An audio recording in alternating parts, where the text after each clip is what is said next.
Yo, yo, yo, yo, yo, yo, it's your boy Rockstar, host of the popular new podcast At My Mama's House and Rock's House. And as usual, I come to you humbly out of respect for life and life itself.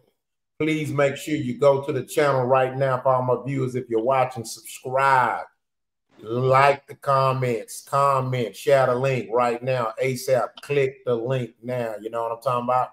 Until then, man, we got the regular schedule panel, my motherfucking all-star team. You know what I'm talking about? We got King in the building. Let them know where you stand, baby.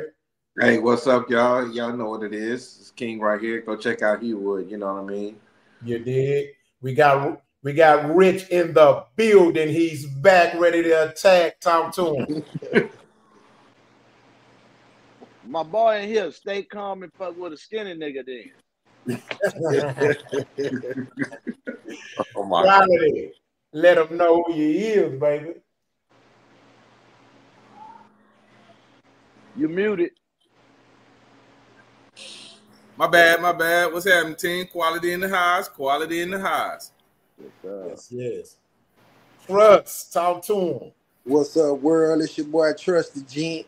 Man, I'm telling y'all right now before we get started, we gonna have to put out some uncut behind the scenes at your mama house, man. Y'all don't know what y'all be missing when we be out this camera. The backstage be off the hook.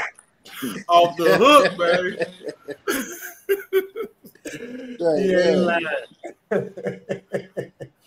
He ain't lying. Man, talk to me, man. Woo, man, I'm finally like had a decent, like not that I've been having bad days, but like this day was kind of freed up. I normally be the last one on. I was the first one on today, so I feel good about that, man. You sure let us hear about that too, y'all. Yeah, I was surprised when I saw your text. I'm in. I was like, what? He already in? What? Yeah, man, it's a blessing, man. It's been so crazy, bro, the last few weeks. Like I say, boy, if I tell you the it's like a, how can I say it, like some weird hateful aura has been like, yeah, I got to do the show today. Let me put some obstacles in his way. You know what I'm saying? But I've been kicking his ass. Make it happen. That's how I feel. That's how I feel today. Because usually, when I do yard work, that be it. Because my yard is huge. But I was like, nah, I'm gonna go to the gym too. So, because I usually be like talking myself like, hey, yard work is just like working out. So you ain't gotta go to the gym. But today I went to the gym and I did yard work for the first time. I was like, yeah. Just kind of like a little mental challenge for myself. Yeah, look at you showing that. Showing out, yeah, pretty much. Yeah. You know, I love to hear that. I'm proud of you on that. You know, I love the working out. You know, last week, because two times a month, I do my tour days. Even though I work out at home, I just don't count that, but I do my tour days. So I started my tour days last week. But I can't do my tour days on Mondays and Wednesdays because of the show. But yeah. Man, man. You got to stay healthy, keep our mind, body, heart, and soul healthy. You did. I need to hit that. I need to hit the 2-a-day thing. That's a good idea. Oh yeah, trust. Talk to us, man. Boy, I sure wish the audience could have seen your daughter trying to play the pimp the game on you. Boy, she had a hell of an offer, boy. She need to be a record executive. Man, she a motherfucker, ain't she? She want to go shopping. She sounded like a real record executive. She go on all the masters, your publishing. Man, I'm trying to tell you, I ain't trying to hear her ass though. See. I say, Niecy sound like a record label executive. Yeah, she got a deal. She always want to cut a deal. I don't know what the fuck she thinks she ain't want to cut a deal all the time. Yeah, man. Already in her hustle mode. Yeah, fatherhood is beautiful. And let me make this clear. And let me make this clear since we kind of on there. You know, I can't speak for the rest of the world, but let me tell you something. To all y'all watching out here, y'all are looking at 5 or 6 great fathers. That's what's up. I gotta say it again. We love our kids, man.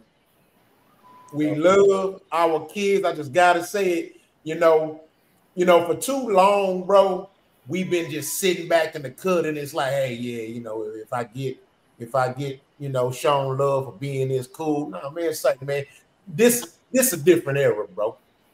All the fathers out there, post your pics, post your videos, post when you with your kids. Bro, if we gonna get any kind of attention and don't want to be, and don't want to look silly for it, get the attention of being a father. Now that's one thing I ain't gonna never look at you funny on. You know what I'm talking about? That other shit, I ain't gonna lie, I'm gonna call it sassy. You posting more pictures than your gal. But man, say, if you always posting about your kids, I'm like, yeah. So yeah, just have to give a shout out to that, man. Yeah, for sure. All right, man. So we gonna go and get into it, bro. We gonna get into this icebreaker, man. Get into this thing, dog.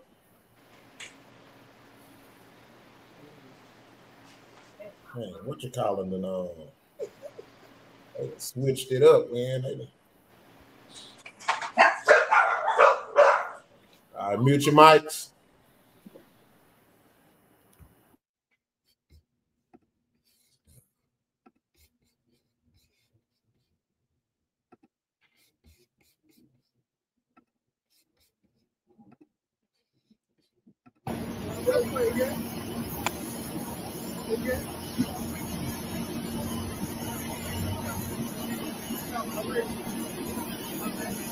Small.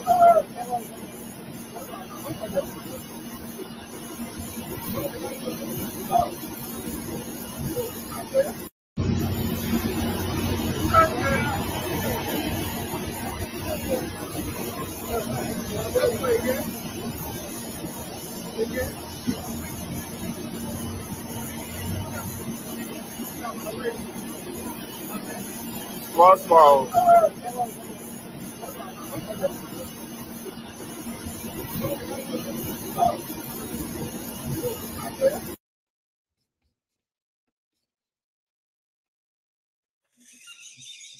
No, man. Fuck no, bro. Is that the icebreaker for today? Hey, look, man. I mean, the shit ain't funny, but the shit funny. Bro, where the fuck she gonna sit at? That's the We million don't got dollar no seats for her. That's what I said. On God, I said the same thing in my mind. I said, where's she gonna sit at? What are we doing? What? I said the same thing, Joe. That was the first thing that came to my mind. There's no seat for her. No seat for her. Shit. We be tight in the airplane seat. Yeah. So what the fuck is she gonna get? She'd have to take up like at least 3 rows. At least. Bro. Like a custom row. Got to. You know all what? The armrests gotta be up. I think they automatically give her first place. They have to. Where is she going? Well, Air Pieces, that's an African-owned airline. I actually fly there when I go to my flat because my flat is in Owerri in Imo State. Mm-hmm. So I have to fly into the international airport at Lagos and then take Air Peace to fly into Owerri, New Owerri. So, but the plane flies everywhere all over the world to a certain extent, but it kind of connects. It's a hub. It's like the Southwest of Africa. Southwest Airlines. I don't know, B. Seems like she got to stay where she at. You know what I mean? Like She got what she was going. I'm like, well, you on the one place you need to go. And that's the gym. What we was talking about. The gym. The gym. Oh, She gotta be at the gym. Health is that should be embarrassing for her to even have them do that. I know shit. I ain't gonna lie. I don't know even how to speak for that. Maybe I couldn't even let myself get that way. I don't mean to bad mouth her on it or nothing like that. You know, whatever happened for her, what happened to her. But I know I couldn't do that. Yeah, but I ain't gonna lie. One of my worst flight experiences. Hater in the house. One of my worst flight experiences was actually sitting next to someone that was very obese. And I wasn't in first class. It was a Delta flight. Man, bro, they were so big, bro. They body meat was all on me and everything, bro. And I was like, I had asked I ain't gonna even lie. I had asked the flight attendant. I said, man, please tell me it's another seat. She was like, we sold out every seat full. I told her I'll sit in the back. If I'd have been feeling uncomfortable like that, I'd have made her ass feel uncomfortable. I'd have got the rubbing on that motherfucker. It was a dude. Elbow would have been all in her neck and shit, girl, bitch. It was a man, dog. One of them, King. One of them. Oh man. Yep. Right. On that one. Yeah, that was crazy, yo. All right, so we gonna get this started, y'all. Hold on. Let me see what I'm gonna pick first.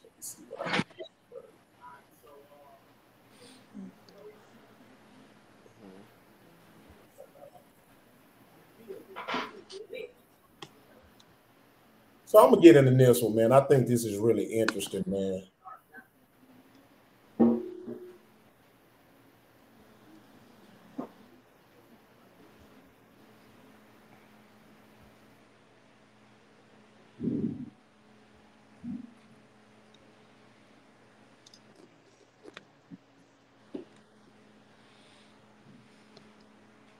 Have been calling me to speak on this topic. I wasn't even gonna speak on this, but this is like dead serious right now. And I know who need to hear this. You. Don't never let nobody tell you need to go back to a situation that wasn't serving you if they wasn't there to see the situation and how it was playing out. So when somebody tell me, man, you need to go back and do this and go back and do that, I was on drugs. My skin wasn't glowing. I wasn't working out. I was unhealthy. I was depressed. I wasn't happy. My cameraman told me something that made me, I said, man, send me a picture with my mouth closed. He say, it's hard, bro, because you just been smiling so much lately. I'm happy. On the inside. On the inside, I'm happy.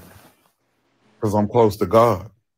The closer you get to God, the more you have. The further away you get from God, the less you have. So I don't care what man say. Man don't make, hey, my creator woke me up. My creator is pleased with me. I did the right thing in the eyes of God. So fuck who don't like how I'm living right now. And fuck who don't like how you living. Do what serves you. And you owe nobody no explanation for being great. We in the great divide. You either vibrate low or you choose to vibrate high. My spirit has been calling me.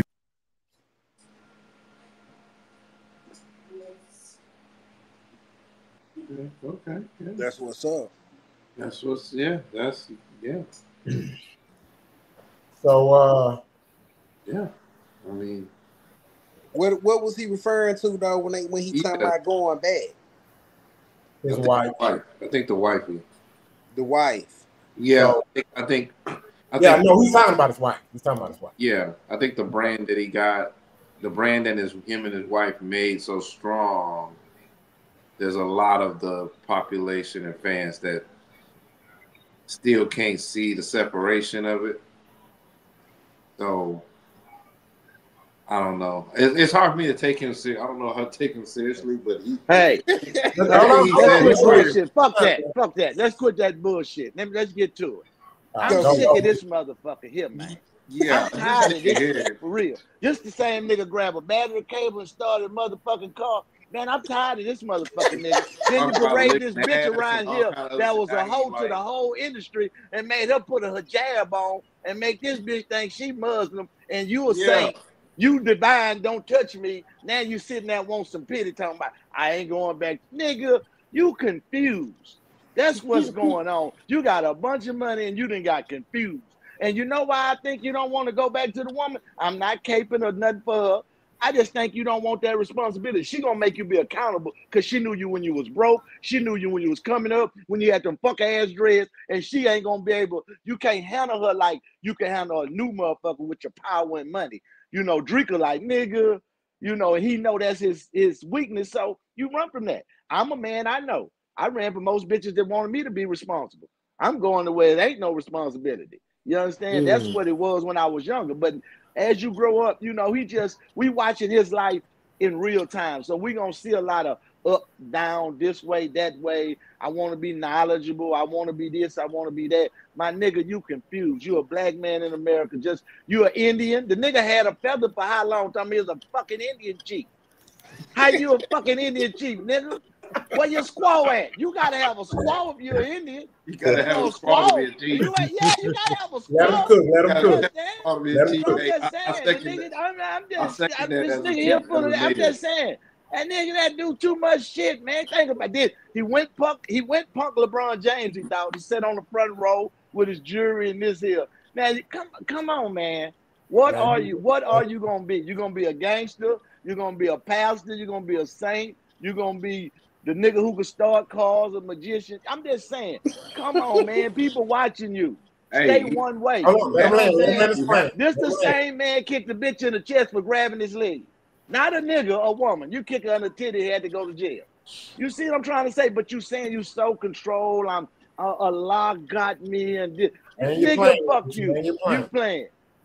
Oh, I'm the play. Fuck him. That's the landing. I'm just saying. And nigga full of shit. I gotta structure the show, kid, folk. I don't mean to cut you off. I want you to get all your shit out. No, you good. I'm just listen, brother. Okay. I know I'll be a little longer than too long-winded. Just tell me slow down. But I got you. I'm just fuck him.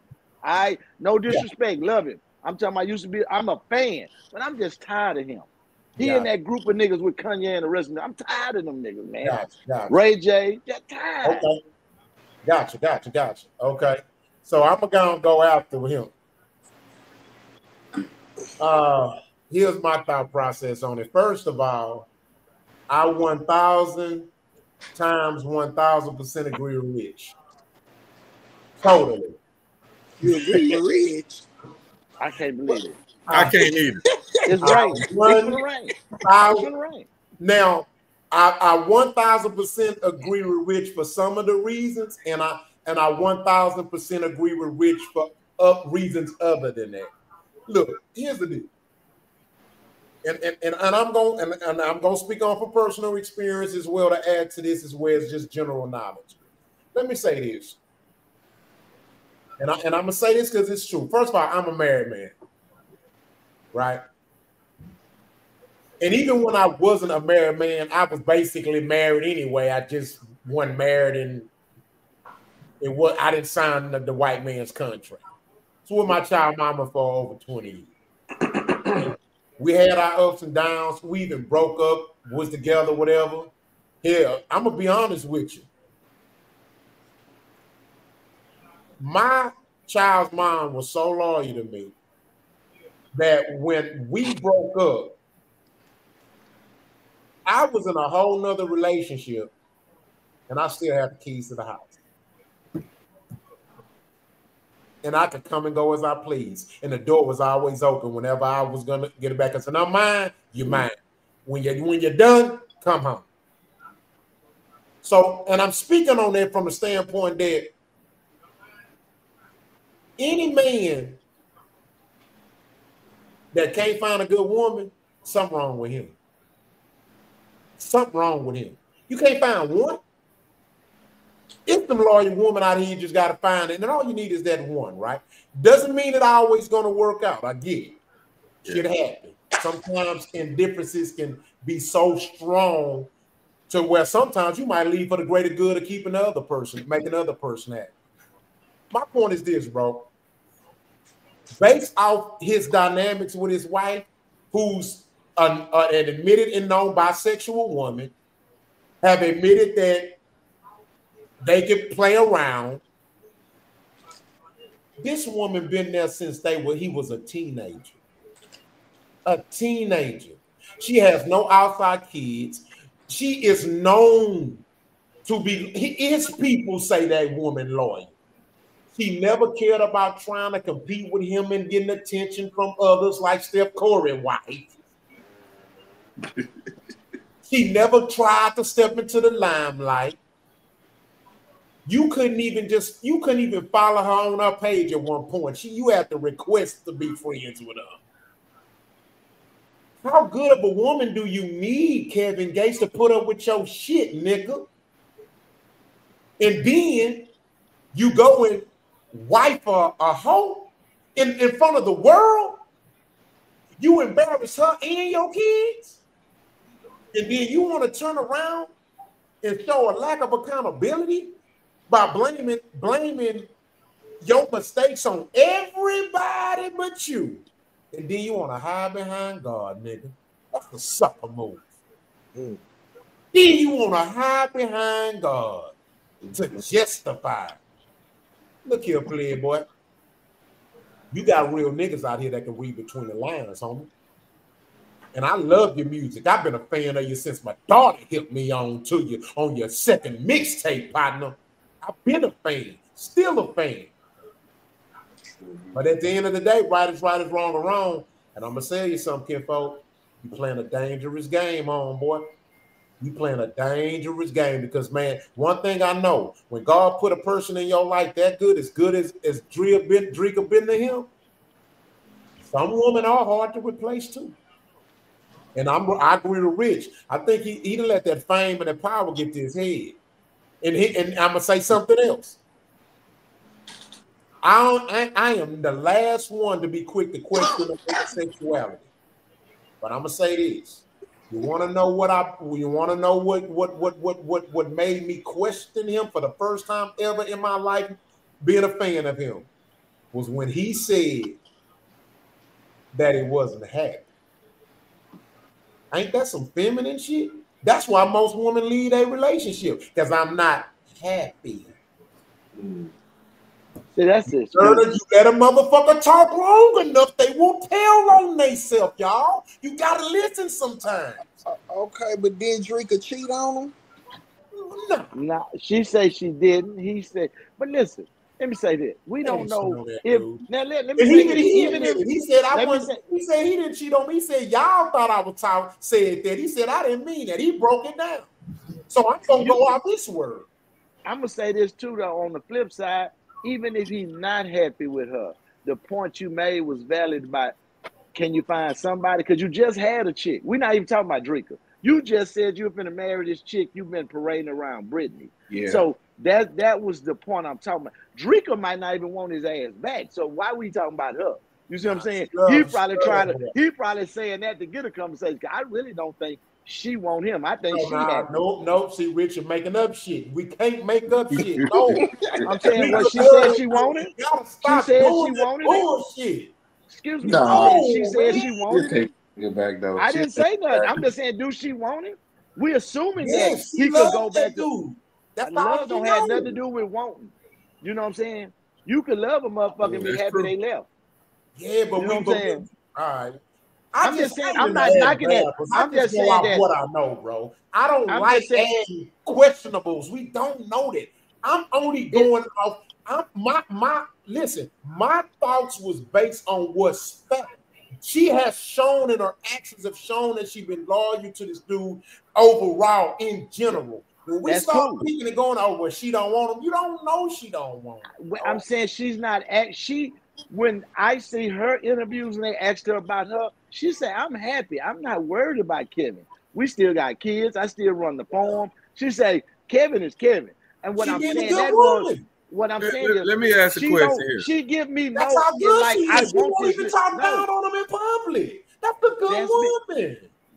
But she might not want him.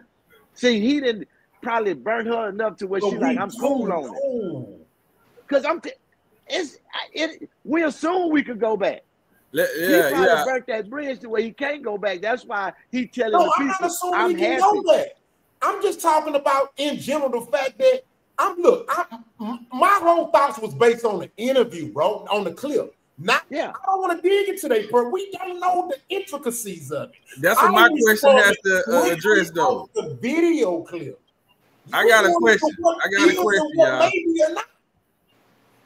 Let me ask y'all a question. I just think he's confused. I just think he's confused. According to the clip that we just watched, did he mention anything about his wife or anything? Did he mention anything about that? We lost him. No, okay, so this is what killed me with it right now. No. He done took this whole scenario, what he said, and we done turned this into with his wife and how he was with them. And y'all got good facts on it. I ain't saying we wrong on none of that, but he ain't mentioned that. So I ain't finna take it to that's what he meaning. I'm listening. That's how if you study him long, that's how he talk. Even he's respecting her to an extent when it comes to talking about it. He was talking about it. You got to watch the whole interview. That's not my place. That's not my place to judge that. My place is to judge what the hell he just said. Okay, let me give you some context. I watched some of the video.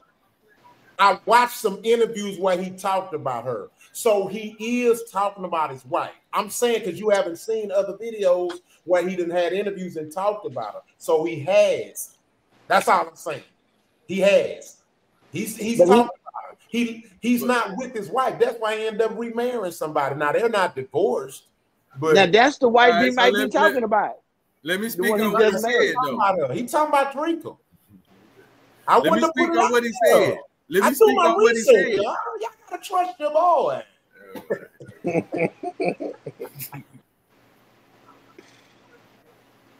All right. Let me speak on what he said.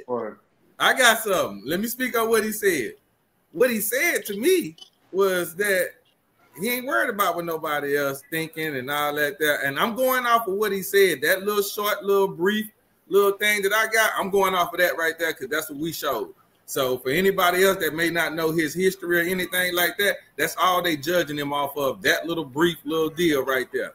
And according to what I heard, I see no wrong in what he's saying, man. I'm about me. Now, wait.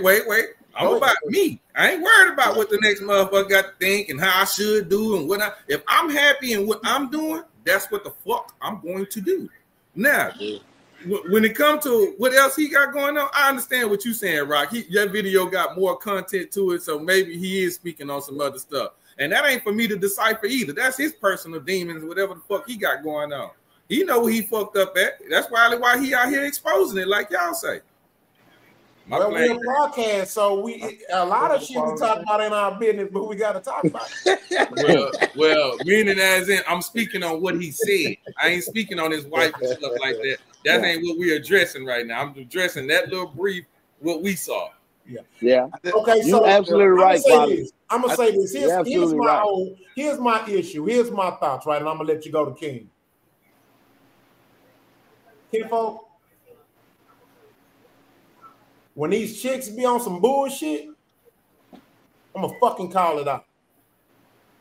And when these niggas be on some bullshit, I'm gonna fucking call them out. I'm not giving that nigga no grace, bro. I cannot give him no grace. Yeah, he sound good. He one of them niggas. You know, Satan sounded good. Satan was the best thing in the choir, nigga. Shit don't mean like I can't. He can't fool me, man. Wow. Go by your actions. And base off this man a whole entire career in life, he never really matched the energy or the shit he speak on. He's always shown hypocrisy. He sound good, a clock right twice a day, and he makes some good comments. The man read. He's not a dummy. But one thing I have to state, I got to keep 100 on when it comes to men. I can't give niggas a pass when it comes to them destroying a marriage. And you talking to somebody that destroyed a good relationship. So if I can be accountable enough to admit that I done destroyed a relationship with a good woman, then I ain't gonna give no other nigga no grace for doing the same thing to his. And that's what he done did. That's what he did, kinfolk. And you say he say Drika didn't cheat. Yeah, he said it himself. His reason for leaving was he was unhappy. Some shit you normally hear these females saying. That could be for both of his wives. Both of his wives, I don't think he was happy because he's not with them. But the catch is, I think it's all bullshit for one reason. Because if you happy, you're not gonna come on here and say, I'm not bothered by what y'all say. I'm happy. No, you bothered because you're addressing the motherfucking shit, my nigga. You don't address what don't bother you. You know what I'm saying? That's all I'm saying. You know? All you gotta do is listen. Hey, yeah, I'm just saying, you know. Yeah, you know, trees don't hang with the grass, they all start in the dirt. You understand what I'm saying? I'm just saying, hey, you know. I'm just saying, this how this shit roll. When I heard the video, I'm like, this nigga just contradicted himself right in the same video. I'm like, damn. Yeah, man. Yeah, his history fucked up, though. Like you said, this nigga kicked the chick. They did kick the shit out of him. Kick the shit out of him. Yeah. Man. He's going through something, though, man. I really think he's going through something. It might be a bunch of shit. Like you said, he might be fighting sexuality. He might be fighting all kind of shit that we don't know. Don't go there, I don't know it. And that's why hey, look, man. Hey, no, I'm saying me. I don't want to, you know, you right. I'm not saying he is or not. I'm just saying we can see it. And if your eyes are open, you can see that he going through something and he fighting demons because he explained it to who. When you got money and power like him or respect or whatever, a rapper, you don't have to explain yourself to nobody. Why you explain yourself to the common people? You know, what you care that they worry about you and your wife for? If you happy, you know what I'm trying to say? For you to address it, let me know there's deeper issues there. You know what I'm saying? You know. My biggest thing was the biggest part that exposed him was when he was talking about he was unhappy. Happy nigga? I'm not saying we don't deserve to be happy. No, I'm not saying that. But what I'm saying is like that's normally a feminine thing. Oh, I had to leave. I left because I wasn't happy. But a man, as a man, we know happiness. You have to make your own self happy. Can't nobody else make you happy. As a man, we know that. And when he say that, we expect that knowledgeable, and we expect that he read and he know, and he might just be a bunch of talk. You know what I'm saying? A bunch of hollow words. You know what I'm saying? A bunch of, you know, vocabulary with no understanding and no definition of meaning behind them. You know what I'm saying? So yeah, you know, he might be a good linguist, however they say it. I'm just saying, you know, but we know he should know that happiness, you make your own self happy. You shouldn't have to worry about I'm not happy when I'm with that person. Now, happiness, you make your own self happy. You know what I'm saying? You chose that. You choose that. Yeah. Let me give you an example of what I mean. Let's say you work at a job. You love your job. You don't get along with a coworker. Or let's say your manager. Is you just gonna leave because you unhappy at work because of your manager or coworker? Nah. Most of the time, if we quit a job, it's usually for something either a better job or the job itself was just that bad. Right. Ain't no nigga finna make me lose my money. I'm gonna find a way to deal with your ass. Or we both gonna be we both gonna give each other hell at work or something. But I'm gonna make my coins. I ain't finna, I quit. Why? Man, I don't like that nigga at work, man. Hell nah, nigga. I'm gonna come in ready. Hey, it's whatever you make it today, nigga. See? Shit. Ain't one Drika his manager too? Yes, sir. Yes, sir. He was locked up for sure. Yeah. Yeah, she took his business. He ain't. Listen, like I said, that's personal. He knows she did her job and her slate clean. You know what I'm saying? Yes, they still got that weed for him. They really own some, she run the farm where the marijuana and the produces grow. You know what I'm saying? He run around and do what he do. She ain't fucked up about it. That's why I say, yeah, he might want to go back home. He can't, because you know how them women get. Yeah. Trust me. When they came out the kitchen, they came out the kitchen. I'm gonna say this. Here's the thing, right? You want to know what used to kill me sometimes? Every now and then, like, y'all know y'all homies, right? Y'all know y'all homies, right? Y'all know y'all love y'all male cousins, brothers, or whatever, right? You know, your peers, right? Y'all know them, right? So one of the things I ain't never played with a nigga is when you have that one homeboy or that one friend or that one cousin and they come to you, but they don't telling you their side of the story with why them and their gal or wife got into it. But I know you, nigga. Yeah. Nigga, don't talk to me like I don't know you, nigga. Right. Man, shut your ass up. You fucked up. Go apologize and take your ass home, nigga. Get out my face with that bullshit. Fuck you talking to, nigga. I know you, nigga. You did fuck up, nigga. That's who Kevin Gates remind me of. Yeah, man, she tripping, kid folk, man. She on that bull. Man, get your ass out my face and go home. You finna sit here and play this stupid with me and think I'm gonna sit here and agree with your bullshit? I really think he smoked Sherm. I'm just gonna leave it right there. He act like a fry head. That nigga act like a fry head, man. I'm just saying. I gotta call it like I said. You gonna keep. I'm just saying. We still. If we ain't went to the next topic, I'm gonna keep going. I'm gonna just throw shit out there. Yeah, we're gonna go to the next topic. Yeah. Okay. Yeah. That nigga Wallerhead. Yes, sir. This nigga went to 1998. This nigga wrist on out. Nigga still smoking wild. Mute y'all mics, man. This nigga, mute your mic for sure, Rich.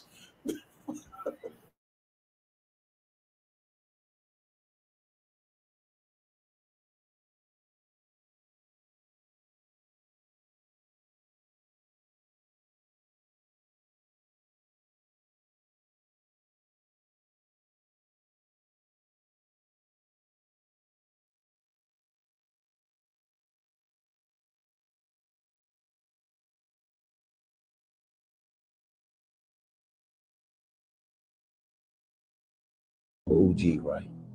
And we all work different. And I see that young is that. I know that he's more in tune with the culture right now. Everything around the board. He young, he got me beat everywhere around the board. That young gotta come take my job. I can't put that young in position to get me out the way, and now I'm running around, can't feed my family. I think it's too much money out here for all of us. You know what I'm saying? Yeah, but it's only a certain amount of positions that's right there. Now you're right. What I'm saying. You're right. You feel what I'm saying? You're right though. But at the same time, it's like, when are we going to shift from the individual mindset to the collective one? You know what I'm saying? Because what you just said is that go deeper than rap. That's just how we are as a culture, as people. You know what I'm saying? Right. It's all me and mine, and it's like, it's not much. It's not enough for the collective idea of us. Like, where do we want to see this shit go in 20 years? You know what I'm saying? Like, and even still, it's like, just because you share your light or you shine your light on somebody else who's coming up or who might be more hungry, that don't mean that you necessarily you compromise your position. You know what I mean? I think that's just been the historical approach. I mean, I can't. I can't stand Gillie. I can't wait to say something. It's short. Who want to go first? Oh, y'all want me to go first? Yeah, go ahead. Go ahead, crank it up. Okay, so this is my thoughts on it. I never sided or went against Gillie with nothing, right? I just never really had nothing, towards him as far as just thoughts, right? It's just never, you know what I mean? I never cared about the Lil Wayne beef. It wasn't my beef. I'm like, I don't know what happened. But just coming from an outside perspective and being totally honest, he exposed himself in that interview. He exposed himself, bro. And he not only exposed himself, but he exposed what's going on with a lot of the people that we look up to in this industry. Because you got to think about it. He's not the biggest fish in the game. And if he's not even the biggest fish in the game, and that's how he playing, just imagine what's really going on at the boys in the top of the fishbowl who may be playing like they're being, you know, civil and practicing democracy. Ooh, that echoed hard, bro. That echoed hard. But I love the way what you call it? Nah, homie, you tripping, OG. Yeah. What are you talking about? What that messed me up, and I'm really disappointed in Gillie. I truly am. First, his boy disappointed me with that bullshit in that interview about black business. Then, now you do this? Ooh, it ain't a good look, bro. And that's just my thoughts on it, man. Can I say this? I don't know what you ever expected from that nigga. On the cool, he always had too much dip on his motherfucking chip. Ever since he was over there at Cash Money, ever since he was with that little group that he got known with, he always thought he was bigger than what he was. The best thing happened to him that Wallow came home and was on that type of time because the people drew to Wallow over him. He piggybacked because he had a little name and a little fame, you know, done him a little Tubi movies and shit. But it was Wallow that broke it open for him because that's who the people believed in, you know what I'm saying? And he was just, you know, he had the slogan, $1 million worth of game. But I don't expect nothing different because I said a week ago, it's no right or wrong. It's only survival. That's the law of the world, of the universe. About like the animals in nature, it ain't about right or wrong with them. It's survival of the fittest. You either eat or you get ate. That's the way he look at life. You know what I'm saying? And for him to have that, you know, it's not exposure. It's just what the world is. If they can't gain nothing off of you, they not fucking with you. And if they can gain something off of you, you their best friend. We know that. That's just survival. And that's what he in, you know. You know, he ain't been on top. He ain't had his shit going on for too long. You know what I'm saying? They might be 10 years deep now, but, you know, now he getting into the money. And now he talking like the elites. That's the way all elites talk. The people who get the millions and get to that next level, we are below them now. That's how they look at it. They're not going to put nobody else in position because when you get that high, I guess you feel you're going to be there forever or your money will keep you there forever. You know what I'm saying? It's something that come over them because everybody getting that position feel that way. And that's all that is. You know, it don't surprise me. You know, I don't expect them to feel for the people. You know what I'm saying? Everybody that's in a high position, we have to remember that they ain't trying to save the world. Michael Jordan didn't want to save the world. Jay-Z don't want to save the world. You know what I'm saying? Tupac did. Biggie didn't want to save the world. You know, everybody that get up there, you know, I'm just saying, these niggas not no saints and saviors. They survival of the fittest. And they gonna tell you that. And that's just the harsh reality of it. You know what I'm saying? It's just, you know, some people, you know, I don't think he's for the people. He never gave me that. He gave me, he for him. What's your thoughts on it, Quality? I'm one of them people that Rich talk about. I want to save the world, so yeah.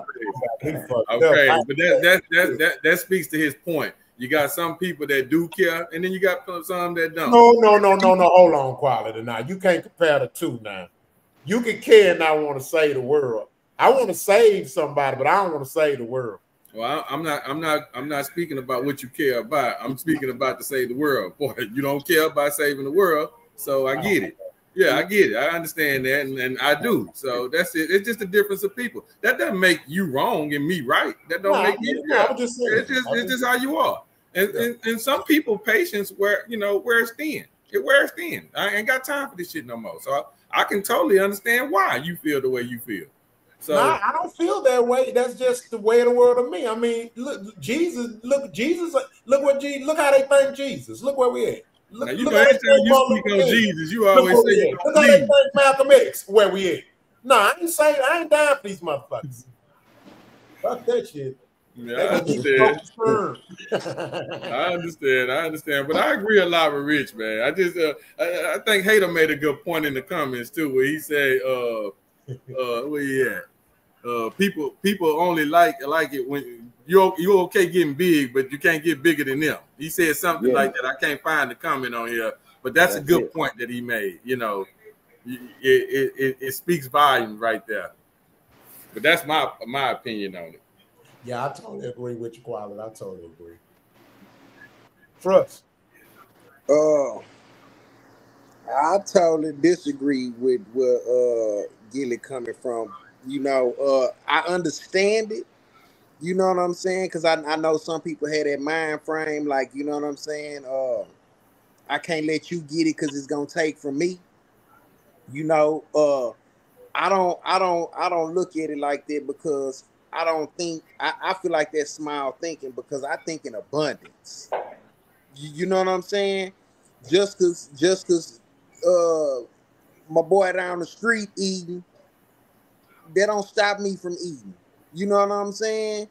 And let's put it in layman terms, like niggas selling dope. Nigga, it can be 10 crack houses on one block. Everybody gonna eat. Everybody. I don't gotta shut you down for me to get mine. You know what I'm saying? It ain't. I don't look at it like that. It's enough going around. They not gonna stop printing money. They not gonna stop growing the dope. As far as with this podcast shit, you know what I'm saying? It's 9 billion people on the planet. I'm pretty sure half of them got internet.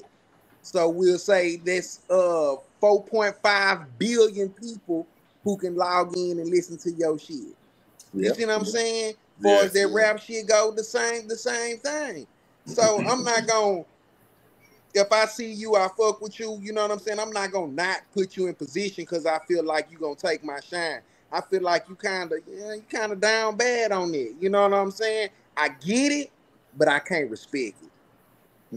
I can't respect it. Hey, and you know something else that showed us? Hold on, Rick. Oh. Let King go, then you can go. Okay, I'm sorry. Okay. Oh, no, I was listening, whatever. Yeah, no, I agree with all y'all, man. You know, with Gillie, like Rock, I know of him, but I ain't know much about him. More so Wallow, but Gillie seemed like he was just kind of ready to be a goofball. He like ready to be that. So I felt like that's what his stitch was. Then I figured out, I guess he was supposedly a rapper that had a beef with Wayne, but I never heard of him as a. So I don't even account for that. That's nothing. But just like I said, Rock. Like I feel like what he said and how he said it, the tone that he said it, and where he said it at, and who he was talking to, it exposed exactly his game plan, his entire entertainment career. It told me everything I needed to hear that I already knew about that's going on with some of these suck-ass niggas and punk shit that goes on in the film industry, that goes on in the music industry, and probably in other industries as well. I'm just talking on the two that I've been in extensively and how I have carried myself. I remember my band days when we book a show, we were an opener, then we started being a headliner. I still stayed and watched the opening show. There was 3 people there for that band, and I'd be rocking out, hanging out with them, and I would support them, and I would follow them, and I would talk to them, and I would even put them on more shows that I was playing on because I knew that they would remember me. I wasn't worried about who else. I knew that band or whoever I helped out, they was gonna remember me. And I might need their help later on. And to the story, to close it off, going to film school, leaving the music thing, those very members of some of those band members did help me out in film with some locations and with things later on in life. So it's like, I don't get how Gillie didn't hear himself and didn't catch what he was saying, because that was like really deep. Like, he spoke his heart. There's abundance. So it's like, how do you even think like that? I'm just speaking on it, really. I land my plane. You know what was exposed, and I gotta say this, and it's evident. Them YNs, they're more together. You saw two different time frames in one sitting. Yeah. Gillie got the old mind state when it used to be, and Joey Badass showing where we trying to go now. You know what I'm saying? For all the bad that they are good because they're gonna ask the tough questions. They're not domesticated like we was. So Joey would call him out. But if that was Jay-Z and he was saying that, and Gillie wouldn't have called Jay-Z out. You know, our generation wouldn't have called him out because we'd have just let him got his shit off. But I'm just showing how the times are changing and how they're coming together, and that's gonna be the good part. If they just listen and get a little organization, they're gonna be dangerous because they're relying on each other, like more than what we did. Because we was more like Gillie, more solo or don't, but they're more in a group form. They know we can get it in bulks together.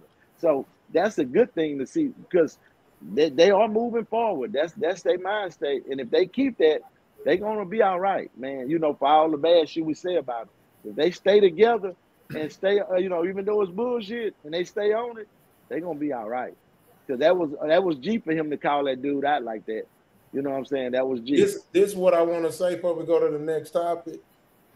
That was this guy, and I don't know who he is, man. I don't know him. Not saying he's not popular or noticed, but I don't know him. And he did a TikTok video. And this shit powerful, what I'm about to tell y'all. I really want y'all to process this, bro. You know what he said? He said, you want to know, and it was another example of how people can tell on themselves.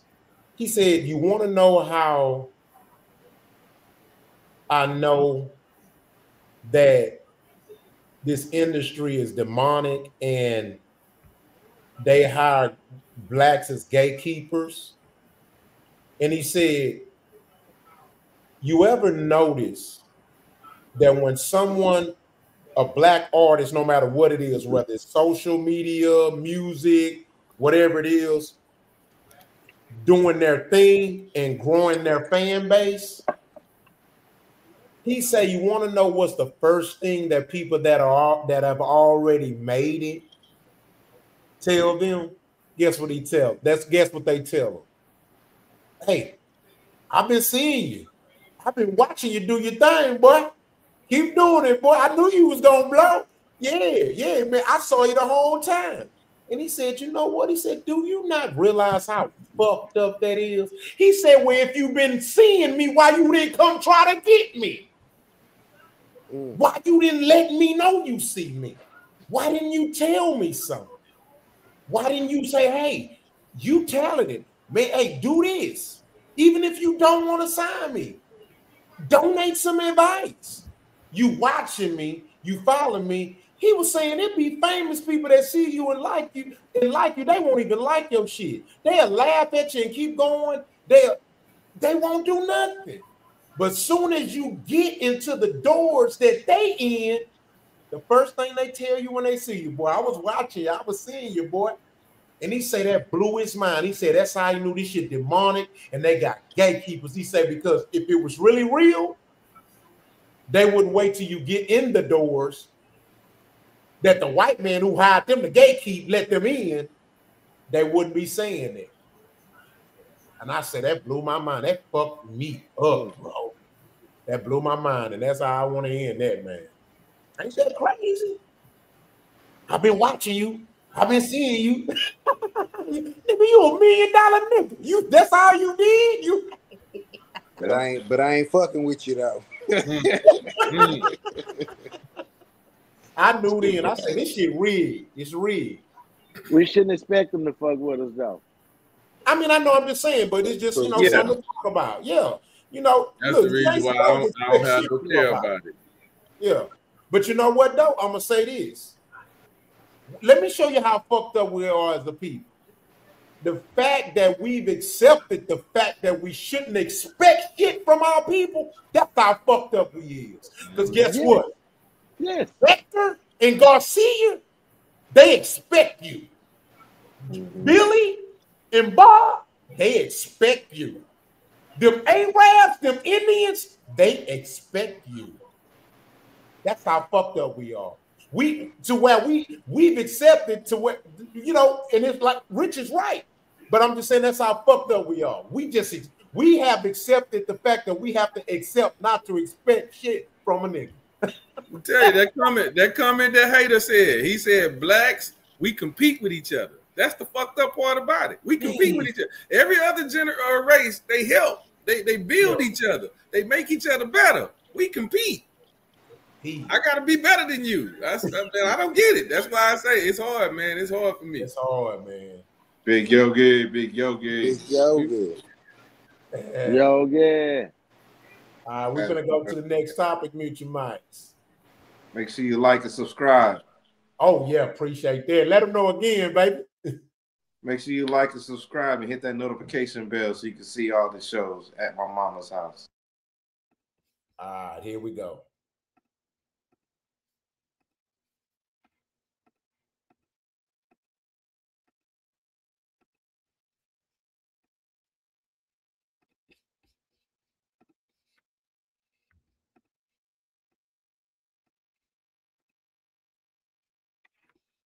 This is our boss. This world is wicked, man. All I can tell y'all in the comment section of this video is multiple people, women and men, questioning the sexuality of these men, saying they're gay and all type. This world's so fucked up. You can't even show appreciation no more.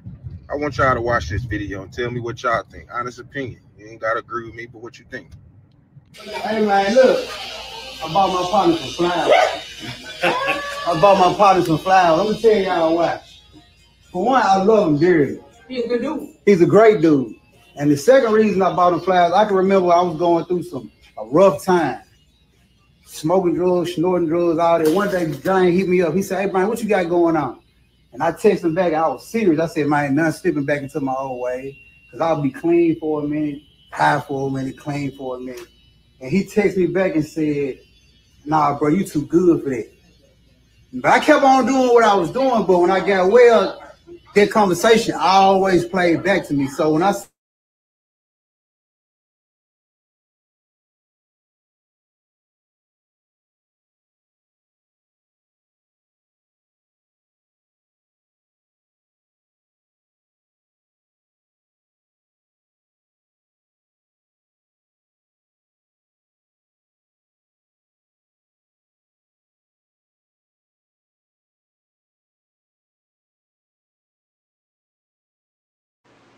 The volume went out, right?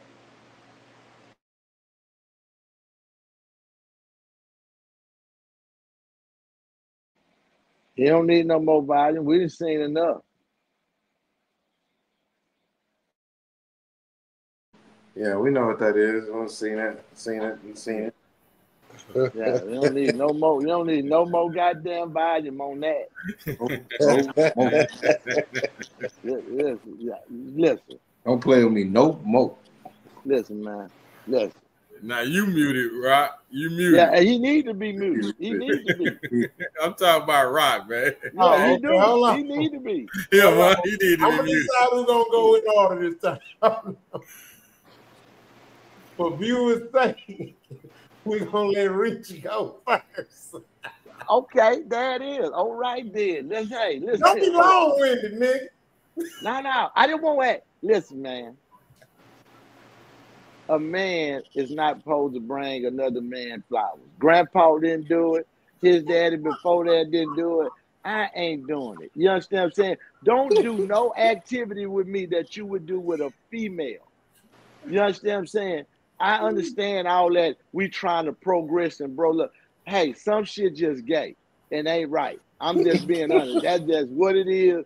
You can't change it. And bringing a nigga flowers, that nigga didn't bring his gal no problems probably. He gonna bring a nigga some flowers. You ain't gotta tell me, homeboy. I know what it is.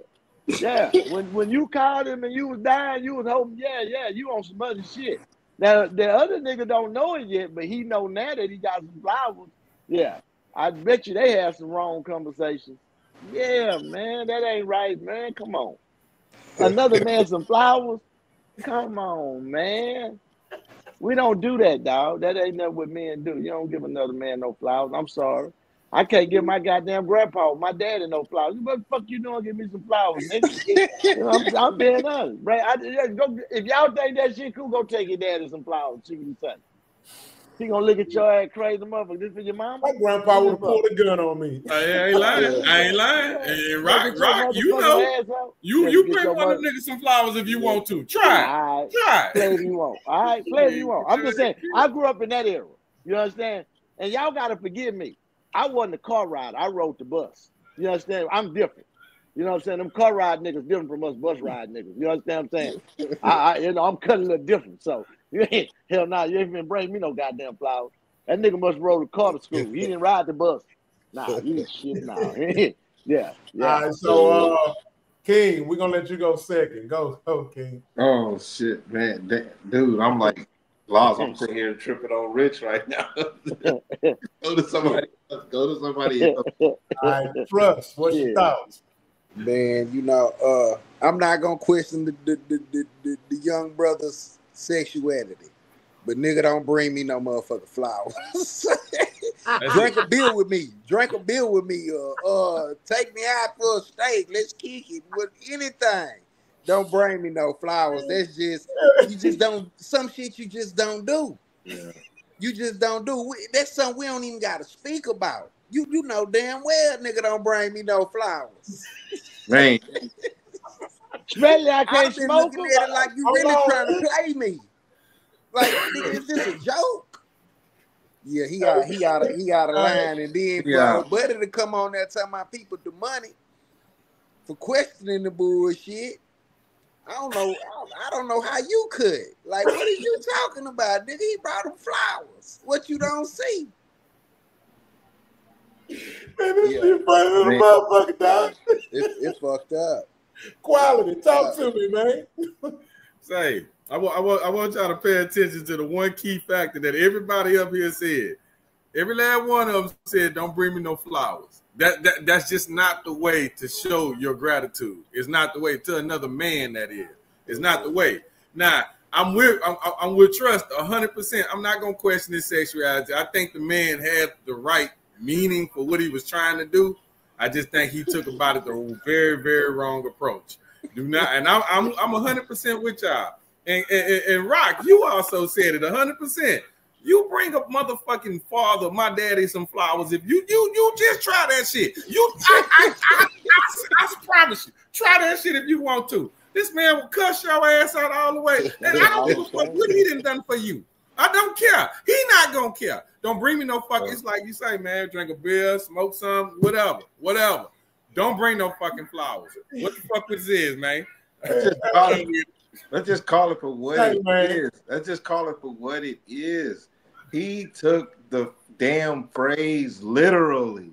He took the phrase. That's what happened. Give the nigga flowers. Yeah. He brought the flowers on the way over there and like, oh, let me get my nigga some flowers. So this is what I'm gonna say on it. We can go to the next subject. I'm not gonna question the man's sexuality either, dog. Yeah. I'm gonna give him some grace on that. I think his imagination ran too far. Yeah, my hand up. I got a question. Hold on, let me finish. So, but at the end of the day, I really do. I'm not gonna question his sexuality. I just think his imagination ran entirely too far. He didn't see it through it. Clearly, he didn't have a father in his life, bro. You know what I'm saying? This is the fucking problem I'm talking about. Because he didn't know. He was too in touch with his feminine side. You know Don't bring no man no flowers. So, with that being said, before I say with that being said, I'm telling you, if I would have brought my grandpa some flowers, I would have pulled that damn pistol out on me. That's it. It ain't happening. You fucking playing with me. Don't do that, dog. Can I say something one time? Let me make this clear. Anybody out there that's cool with me, if I'm going through some shit, don't bring me no goddamn flowers, nigga. Never. If it don't go in the ground, if it don't go in the ground, do not bring me no plant. I want to recant my statement, y'all. I might have been harsh. He might not be gay. You know what that might be? That nigga might have been getting high on his way to the barbershop and say, you know what? I'm finna give my nigga some flowers. It's a bad. That was that dope. It was a bad. I'm talking about that's that he hiding the motherfucker. That sounded good to him in the car by himself. You know what I'm saying? Because you gotta realize these niggas was calling each other saying good night. They were trying to make a trend of that. See, good night. Yeah, they was bullshit, man. They playing. No, I know what you're talking about. They was doing that bullshit. they doing it. That's why I say he might just been high and tripping with himself. So that weed, that weed different, man. Rich, they was calling each other saying good night. They called each other make it sound a little different now. I think they and look, and every dude that did that, I stay suspect to me because you don't even play like that. I don't good night. You don't even play like that. Yeah. That ain't a game. I had a trend going around. They call your homeboy. Just like that. Just like that. They were saying, "Oh, you gay because you called your homeboy good night." Yeah, they was tripping. Nigga called said, "What's up, man?" He said, "No, I just called telling you good night, man. Sleep tight." And them niggas be going out, man, what the fuck wrong with you calling me that bitch ass shit, nigga? So they was saying, and them girls was like laughing. It was a trend. Niggas never call niggas like, watch me call my homeboy. And they like, what's up, man? He said, man, I'm just calling to tell you good night, man. You good? Hell no, and that nigga be like, man, get your bitch ass out. Them niggas was going out on them niggas. And they was showing women that we can't do that. You know how girls would be like that, call and say, good night, bitch. And they was, they was cool with it. Niggas, it's shit we can't do. It just we just can't do that. Look, that's how you know we can't do it. Everybody that played the game is suspect to me. Yes. That's what I said. They tested the waters. I can't even do that wrong. It's certain things I can't even fix myself to do because it don't feel right. It don't go with me. Something like that, I'm not programmed. I wouldn't even know how. Nigga, I can't dial a number, nothing. No, nigga, I'm not doing that. We're gonna go to the next topic, y'all. Mute your mics.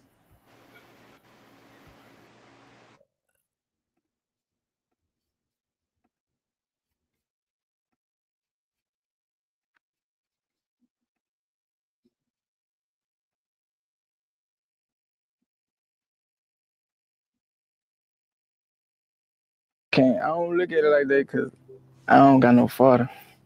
My dad had been in jail since I was 5, 6. My mama did the best she can. And talk to me about your relationship with your brother. With my brother? That's my brother. Is it a close relationship that you have as well? Yeah. Man, we got a close relationship.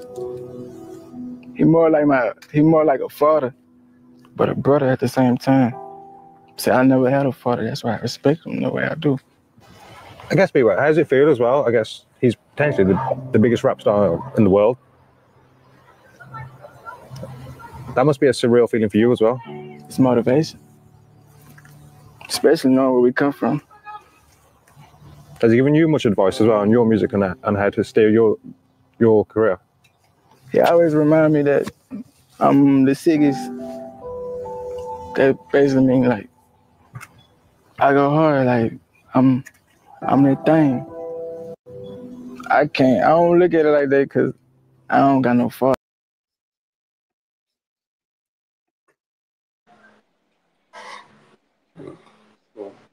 Let me add some context to it. That's NBA Youngboy little brother. I found this clip interesting. And I read a lot of the comments. I was in shock with some of the comments, but then I wasn't surprised.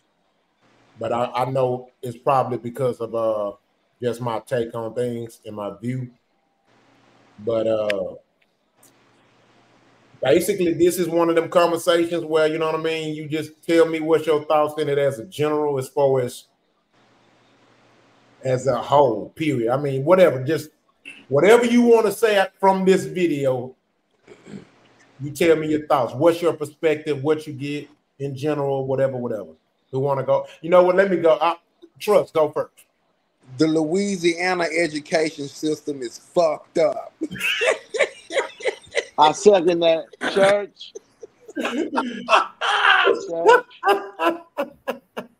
goddamn kids can't even articulate themselves, man. Oh, man. I mean, I think it's funny, but it's fucked up. It's fucked up. I think it's good though. I think it's a positive thing if he, stepped up and played that fatherly figure, that role in little brother life. You know what I'm saying? Especially if they didn't have no father around. I think that's something positive. You know what I mean? I think we gotta stick together like that. If it ain't no man in the house, for him to step up and take that role, big shouts out to him for that. That's what's up. But boy, we gotta make education the #1 priority in our lives, for sure. All right, King.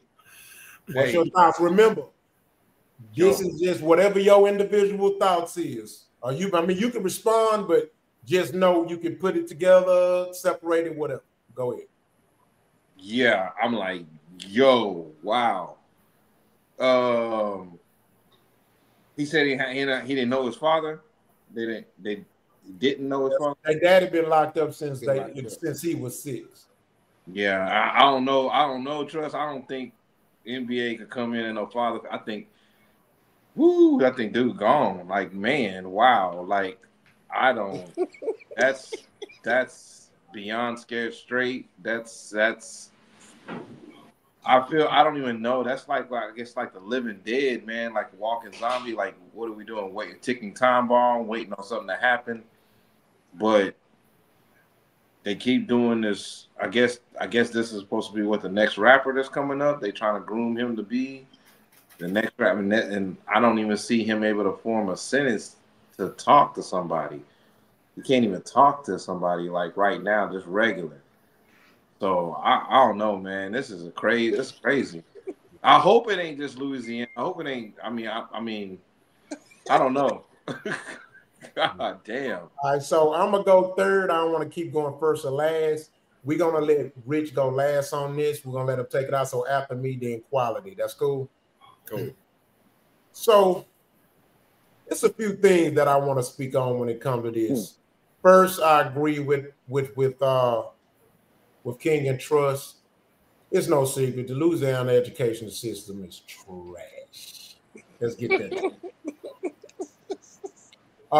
Secondly, I definitely urge black parents to just homeschool your damn kids, especially if you're on housing and ain't working anyway. Do something with yourself. Teach kids. Thirdly,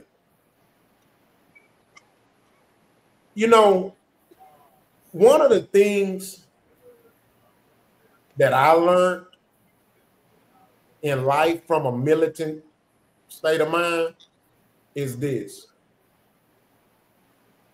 When a soldier dies or when a soldier's captured,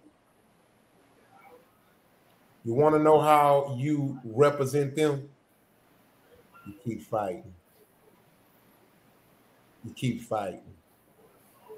Because even in right or wrong, or I'm going to say in righteousness or in non-righteousness, it all comes with a sacrifice. And so when I see this young boy and in the state that he's in, it's two things that threw me off and let me know that he can be saved, he can become something of value in life, right? But sometimes we just got to look at situations as collateral fucking damage. And I know we hate to see that sometimes, and we like to get these niggas grace, man. But like Trust said, The Walking Dead. But it's two things that expose something to me. One, Dad, I don't know my dad. He been locked up since 5. Real nonchalant. It was easy. It was quick out the mouth. Oh yeah, I don't know my dad. He been locked up since I was 5. Like it is what it is. Mama,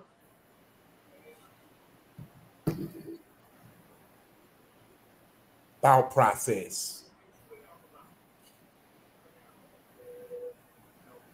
She did the best she could.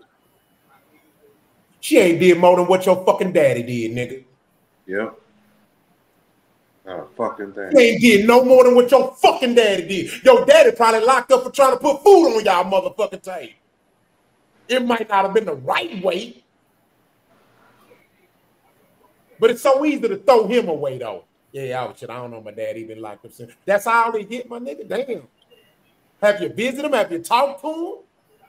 But now, mama, she did the best she could. Wow, bro. Another thing. Your brother like a father? Boy, that's a deadbeat ass daddy. That's a deadbeat. Yo, new step-in daddy, he's a crackhead who happens to be able to rap. Hey, we all know some talented crackheads. I know a damn crackhead that can change a motor with both his hands, with no help.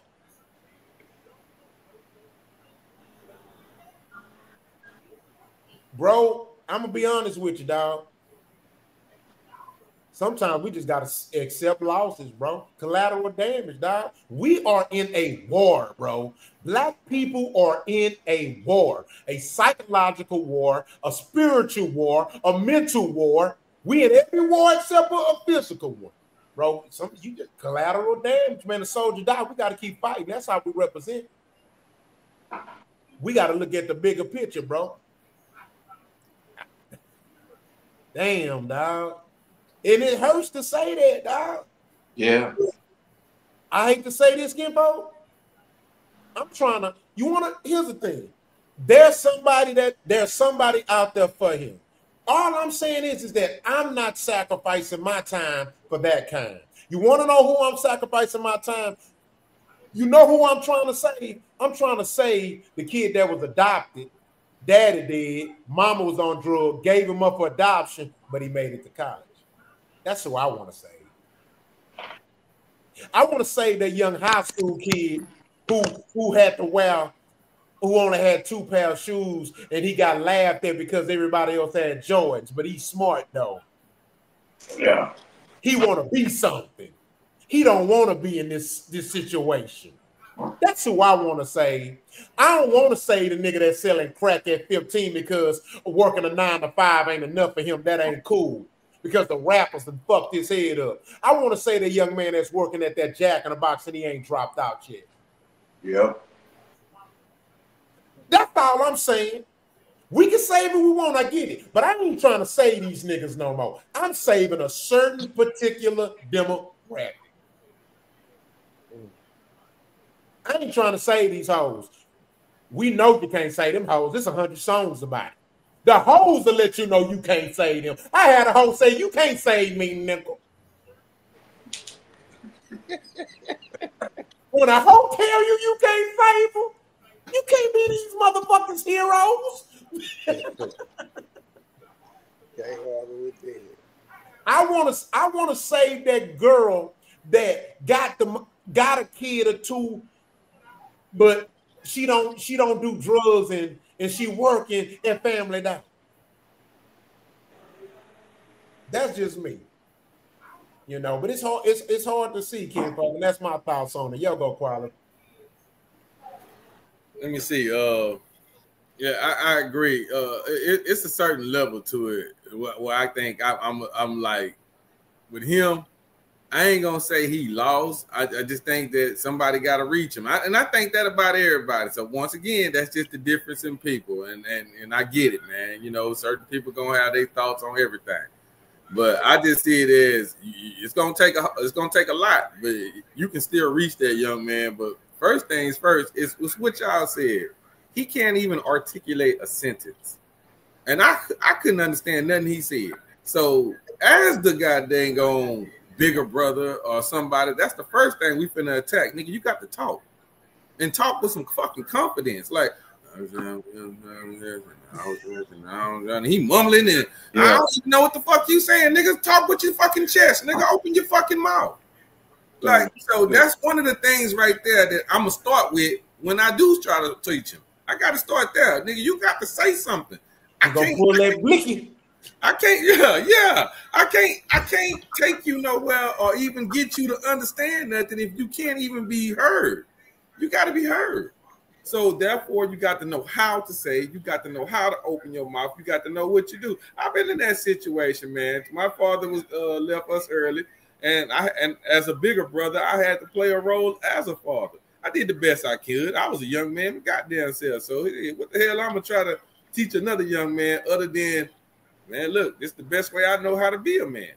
Now, you know, granted, both of us doing great. So shit, obviously it worked out, but more or less, you know, I wasn't looking to be a father figure. I was just trying to, hey man, we gotta survive.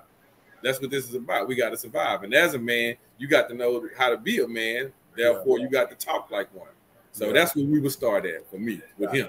Now, before you go, Rich, I want to say this. Remember how them older parents used to be? When you thought when you thought your dick was hard enough to talk back and shit, or when a woman thought she was hot enough, man, you know what their parents used to say? You can get your ass out. Man, when the people that bored you is willing to say if it gets to the point to where you that hard-headed, they will leave you out in that wilderness to fend for yourself and just pray that you make it out and you get the picture. If your own parents would do that, I ain't trying to say them niggas. Even the parents ain't gonna play this game with you. We used to get kicked out in my day. Yeah. So that's how deep this shit runs. But nah, I totally agree with your quality too. Yeah, you said some deep shit. All right, Rich, take us out. Man, listen here, man. Let's quit putting around. You know who little brother that is? That's NBA fucking Youngboy. Why in the fuck you trying to rap? Why in the fuck he in front of the camera? Who put his stupid ass in front of the camera? Your brother worth down there $30-40 million. I don't need you to even know who I am. I ain't trying to rap. I'm trying to find something else besides rapping because you got this here. See, now that's the problem. We don't know what the fuck to do or what to do. You see what I'm saying? And you can tell that they got probably the same mother because that's what she told Kentrell, which is NBA Youngboy, take care of your brother. And that's what he did because the mother will tell you that. You know, that if the daddy was around, it'd be different. You know what I'm saying? Because it ain't like y'all ain't got enough money to where you can go and see Pops comfortably. You know what I'm saying? It ain't like y'all struggling. Y'all ain't struggled in a minute. You know what I'm saying? And that's why you look up to him because you know he got $30 million.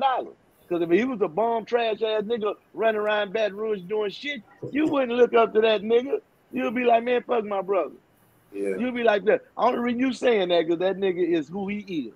And that's just what we got to look at it at. He shouldn't be in front of the camera. So everything he doing ain't wrong. Who wrong is who put that nigga in front of the camera. Who is wasting film on that nigga? That's what I need to know. Why did that nigga waste film on this nigga? This other niggas you damn sure could have got the camera in front of beside this nigga. You know he didn't. It looked like he didn't want to do an interview. It was like, that's NBA Youngboy, brother. We finna, you know, and they just making him talking. He just, you know, I'm sure NBA said, man, get your ignorant ass somewhere and sit down, man. Making us look stupid. I know he said he won't see it with another interview. You won't see shit everybody. They finna wipe probably paid the cameraman to do the shit. Yeah, my brother next in line. Yeah, you know, I'm just saying. Rapper. Yeah, man. You know, I'm just saying this shit crazy, man. You know what I'm saying? I can't feel sorry for them and they got that much money over there. You know what I'm trying to say? That nigga I ain't feeling sad for that nigga. He can go afford and get anything he needs. His brother got it. And guess what? And guess what? He been through all that, in and out of prison. Yeah. Man, you know that nigga, he come out, he doing records, still talking about killing niggas. Like, I'm like, you can't fucking. Yeah. Yeah. That's a brand, though. This shit is fucking crazy. He's still doing real music. I'm like, oh my fucking God. Top is a brand. I'm sorry. What they call themselves 3-4 Trey or 3-4 Trey? What? Yeah, Trey 8 baby. Yeah. Nigga, Trump departing this nigga, man. I wish Trump wouldn't have wasted his pardon on this nigga. No, they getting money out of it. He getting paid. Somebody pay. He paying somebody somewhere. He don't do that for free. America don't play with you. Shit, America don't do that for free. They didn't let him go for free. Yeah. They on his road. You saw they made the army take him home. You saw that, huh? Yeah. The army took him home. Straight up. And people thought that was a cap thing. That wasn't a cap thing. Do you know that the federal government told him he had to pay $1.5 million for them to take him home, $1.5 million for his bond, and he had to pay $500,000 to get his house set up in Utah so he could be on home arrest. Shortly after doing all that, he got pardoned. So that's why he could go on tour. Notice when an artist is in their pocket, they going straight on tour. This nigga has never been on tour. Yeah. He ain't never. So if he going on tour, it's because they, hey, nigga boy, you finna go rap. Yeah, they finna get a piece. You finna go. That's why they made him pay the government. Why you paying one? They getting their money back. They could have put this nigga on the bus. They could have put him on Spirit and sent his ass home. They made that nigga pay the federal government because they got all that shit sitting and ain't doing nothing with it. Oh, we gonna make these rap niggas use their money on this shit, and he paid for it because he wanted to go home. And that's crazy. Wow. And we sit there and we like, that shit cool. Nah, nigga, they fucking over. They breaking you. They getting in this money. Yeah. They getting in this money. Gotcha. They weaken you. The white man understand the money.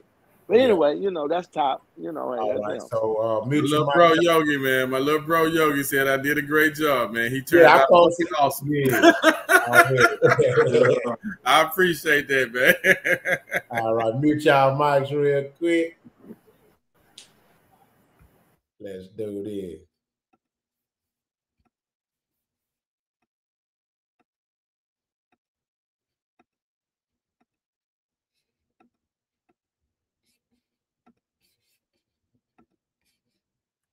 Saying is at 42 when I get pregnant. Which is this year. Right? Manifested with me, Paul, I love you. When I get pregnant, I, at 42, am not leaving my husband. Hold on.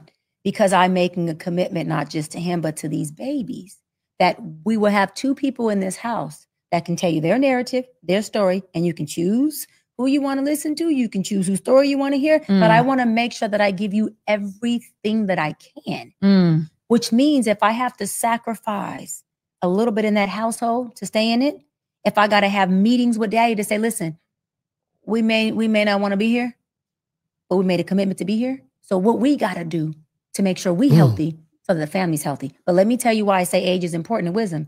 In my 20s and even in my 30s, I would have been in my feelings because emotions don't cause problems. Feelings do. And I would have acted out of feeling and not commitment because commitment's not a feeling. It's you doing what you said you was going to do regardless of how you feel. At 42, I can commit. That's that obedience to my promised land. At 20, in my 20s and 30s, guess what? I'd have threw the whole motherfucking towel in and say, you know what? Me and them kids going to be good because I do well. I'm a doctor. I got to support a family and friends. Nigga, we can co-parent. Come on. But that's in your 20s and 30s. This is why I'm saying to a person like yourself and other people watching, men and women who have already made those decisions and they end up being bad decisions, not mistakes, because kids are not mistakes, but bad decisions in the way that you happen to, create your kids' dynamic you put them in. At 42, I understand the power of commitment and sacrifice. At 23, I understood the power of how I feel. That's the difference, Paul. At 23, we gonna tear this house up. We ain't tripping off these kids. We gonna tear this house up. What I'm saying is at 42, when I get pregnant. Which is this year. Right? Manifested with me, Paul, I love you. When I get pregnant, I, at 42, am not leaving my husband. Hold on. Because I'm making a commitment, not just to him, but to these babies, that we will have two people in this house that can tell you their narrative, their story, and you can choose who you want to listen to. You can choose whose story you want to hear. But I want to make sure that I give you everything that I can. Which means if I have to sacrifice a little bit in that household to stay in it, if I got to have meetings with daddy to say, listen, we may not want to be here, but we made a commitment to be.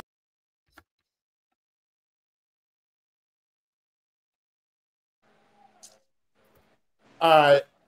Let me get I need to get the version with Paul Pierce talk, okay? Oh, that's the one. Yeah, oh, that's the one. You say who talking about Paul Pierce? Yeah, she got an interview with Paul Pierce. Oh my God. That ain't the right shit on that clip. He eat her up. Oh yeah, she full of Hold shit. on. Don't tell him. Don't tell him. Let me show. I'm talking like on the clip you just showed. She full of shit on the clip you just. She is. Yeah, but hold on. We want all the thoughts for the conversation. Let me show Paul Pierce for it.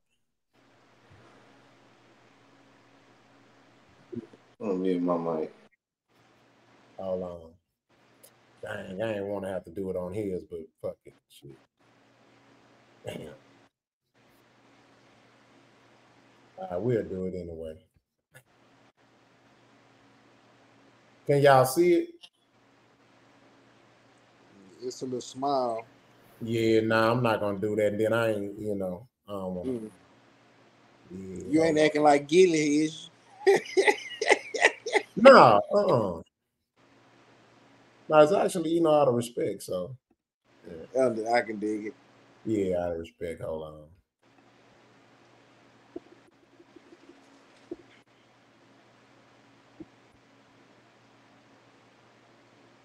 I'm looking for a shorter clip.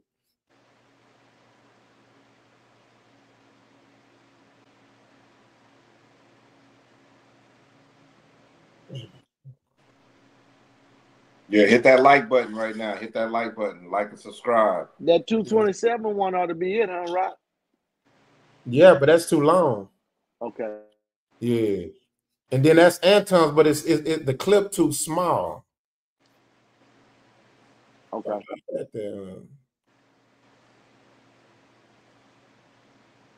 All these mugs is the long ones. Hold on. I guess I'm gonna just have to nah, but these all are review videos.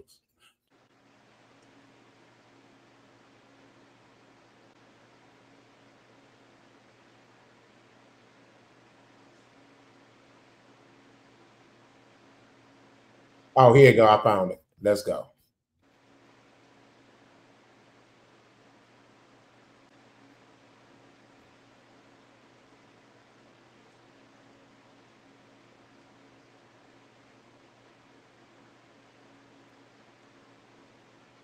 Situation right now. What you mean situation? Like, Happy? You got a man?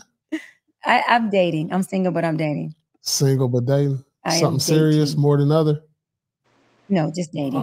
We gotta change because she's therapying us. Yeah. We gotta make this about her now. Right. You gotta therapizing us. Yeah. Paul's like, I want my woman to mommy me. Yeah.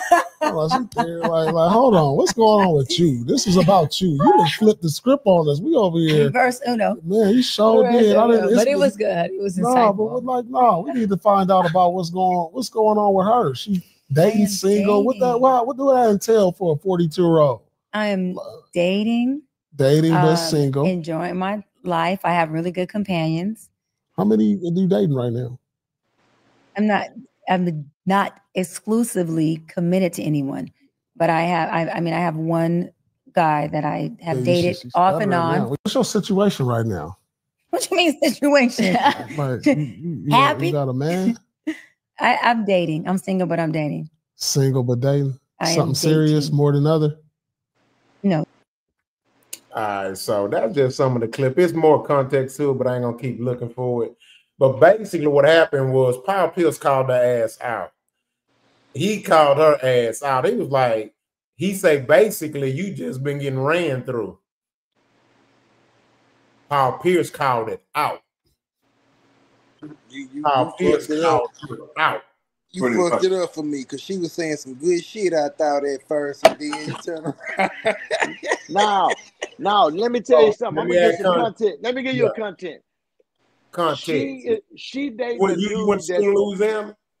She's dating a dude that's 9 years younger than her. Right? Yeah. And she been keeping him around for 5 years. So Paul Pierce say, you think that's right, just hanging him around, just, fucking on him and he's younger than you? So she was like, no, it ain't like that. She say, I'd rather be the one walking the dog than the dog being walked. He say, so you saying you just walking? She was like, yeah, because she tried to flip it that she got a dude mentality when it come to the things. Because you heard on the other clip that he was finna show you, she was talking about and she was in love and shit. But on the other one, if we come to find out that oh, that's bullshit. She's sleeping with a couple of guys, and one of them, like the one she always go to, he like 9 years younger than her and shit. And they was just like, whoa, because the women was like, oh, she don't talk like she really living. You know, Paul Pierce kept pressing her. You know, what do we do? Oh, he an entrepreneur. What kind of entrepreneur? What, you know? Oh, you know, she couldn't get it together because ain't nobody ever pressed her like that. So, you know, that was a good interview with Paul Pierce. I happened to and to add to that, he also told her, he said, no, you the pass around. Yeah. He told her, no. She tried to say, no. He said, no, you the pass around. He said, you dating multiple men, you getting passed around. She got fire. Yeah, so what are we talking about? Go ahead, Quality. Now check this out. See, this the shit that get me right here. this shit really fucking with me. Everything she said was fucking perfect. It was perfect. I mean, at that moment, if I'm just taking her face card for what that video was and you didn't show nothing else, I'm looking at her like, God damn, bitch. God damn. Yeah. You know what I mean? And what Rock, what's your favorite saying? What they is? What? They you know what I mean? They faking. Okay, so yeah. Okay, so with that being said, think about this. Everything, her mouth told us everything we wanted to hear, but she ain't nothing about what she really. It's like she fooling us. She knows she not what she is, but she know how to tell us that she's that. It's trickery at its best from a woman, and I can't lie. She got me. She got me with that first video until I heard everything that transpired afterwards. You ever heard this saying? Y'all ever heard this saying? Never trust a person that talks with their hands all the time. I got a saying. Check this one. I say stuff like, man, your words don't tell me everything you want me to know, but your actions gonna show me the truth. Your actions gonna show me the truth. Your mouth gonna tell me everything you want me to hear and know and all that there, but your actions gonna tell me what you really is. Because like, for example, like even with us, right? Majority of the time, we're not doing this with everything we say. Sign language. Man, don't trust nobody that I always got to talk with. Like, what you doing? You speak sign language? We can sit here and do like this and talk. And get our point across. Every last one of us. You know what I'm saying? But if you notice, every time she talks, what the fuck, nigga? My eyes is doing this and shit. Yeah, I can't trust your bitch ass. Yeah, because she had me sold. I was like, oh man, she's a stand-up motherfucker, man. She say, regardless of what me and my husband going through, we gonna sit here, we gonna work it out, we gonna go in the other room and talk about this shit. Ain't no co-parenting, we in this. Come to find out, bitch ain't even mad. Yeah, at all. At all. No kid. But what the fuck are we doing here? Talking about having a kid at 42? Talking about having a kid at 42? At 42. That's a high-risk pregnancy. Why would we do this? Why? King, you know what I always said? You know what I say now, bro? Now, I do my best to stray away from this because I ain't been married that long, right? By law. I was married in God's eyes, but I'm just going to hold myself to the official court, right? But, man, I find it creepy when a motherfucker in their 30s and up talking about I got a boyfriend or a girlfriend. What the fuck, you ain't in high school? Yeah, you grown in the motherfucker. You grown in the mother, my boyfriend, bitch. Yeah, you grown. Grow the fuck up. Grow the fuck up, y'all. Yeah. My boy, girlfriend. What Every time she talks, it just she literally looks like to me when I hear it, like she's talking up the side of her neck. Like she literally looks like that to me. Yeah, and that's all she does. She got me though. I ain't gonna lie, King. She got me. She never got me, man. She never got me. I've been listening to her all the time, and it just something was just like, she ain't right. That funky bitch. Why you look the way you look? Why you look the way you look? And why you that old? And you sing. What's going on? Nails too. What's going on? With them long ass nails, bro. Them Dracula ass nails and shit. She too pretty to be. And I want to say this too. Bitches with long nails don't wipe their ass good. Amen. Amen. Because you know some shit gonna get on them. Shit gonna get on them nails sometimes. Not if you wiping it thoroughly. But look, I want to add to this too, man. This is really important for me to say, connected to this situation. First of all, I want to say this woman is a quote unquote therapist. That's it right there, Rob. That's it. Hold on, listen to me, y'all. Let me say this. As someone who has a degree in clinical psychology, I'm here to tell y'all 80% of therapists are trash. It's just true. At the end of the day, most of them are not qualified. We need to get back to the village system, okay? We got to become better role models, and we got to stop following the wrong people. We have, unlike Rich, we have leaders. We just don't want to follow the right ones. It's people like her that we choose to follow, which is not a good leader. She's trash, and she's running around calling herself a damn doctor, and you sitting there going around, you walking multiple men. But now she's saying the right shit. Yeah. She's saying the right shit. That's what I'm saying. Contrary to what she's doing, she's saying the right shit. Listen to me. Based on biblical scripture, the greatest singer that ever existed was Satan. He says she's saying the right shit. But we ain't seen Nan husband sitting next to her anytime she said this. That bitch ain't no different than Oprah, man. She ain't no different than the rest of them bitches, man. Oprah and all of them. They don't have Satan, and Satan sung his ass right in the head. Shit crazy. Wait a minute, y'all. Satan sung his ass right in the head. Damn. Boy, that's a cold cap. It's so she do she have a podcast or something where she talk to people or something online, or yep, that what she do? Yeah, that's how she blew up. Mm-hmm. Yeah, we got to be careful about who we getting information from in these days, man. If she looked like Celie from Color Purple, she wouldn't have blew up. There it is. All right, y'all, let's go to the next link. Not Celie from Color Purple. Oh, yeah. All right, mute your mics, man.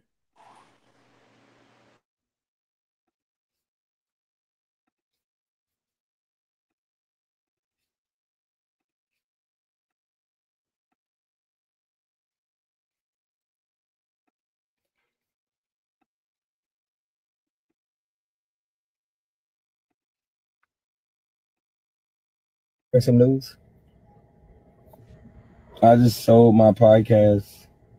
I got rights for a big number. The 8. That's crazy.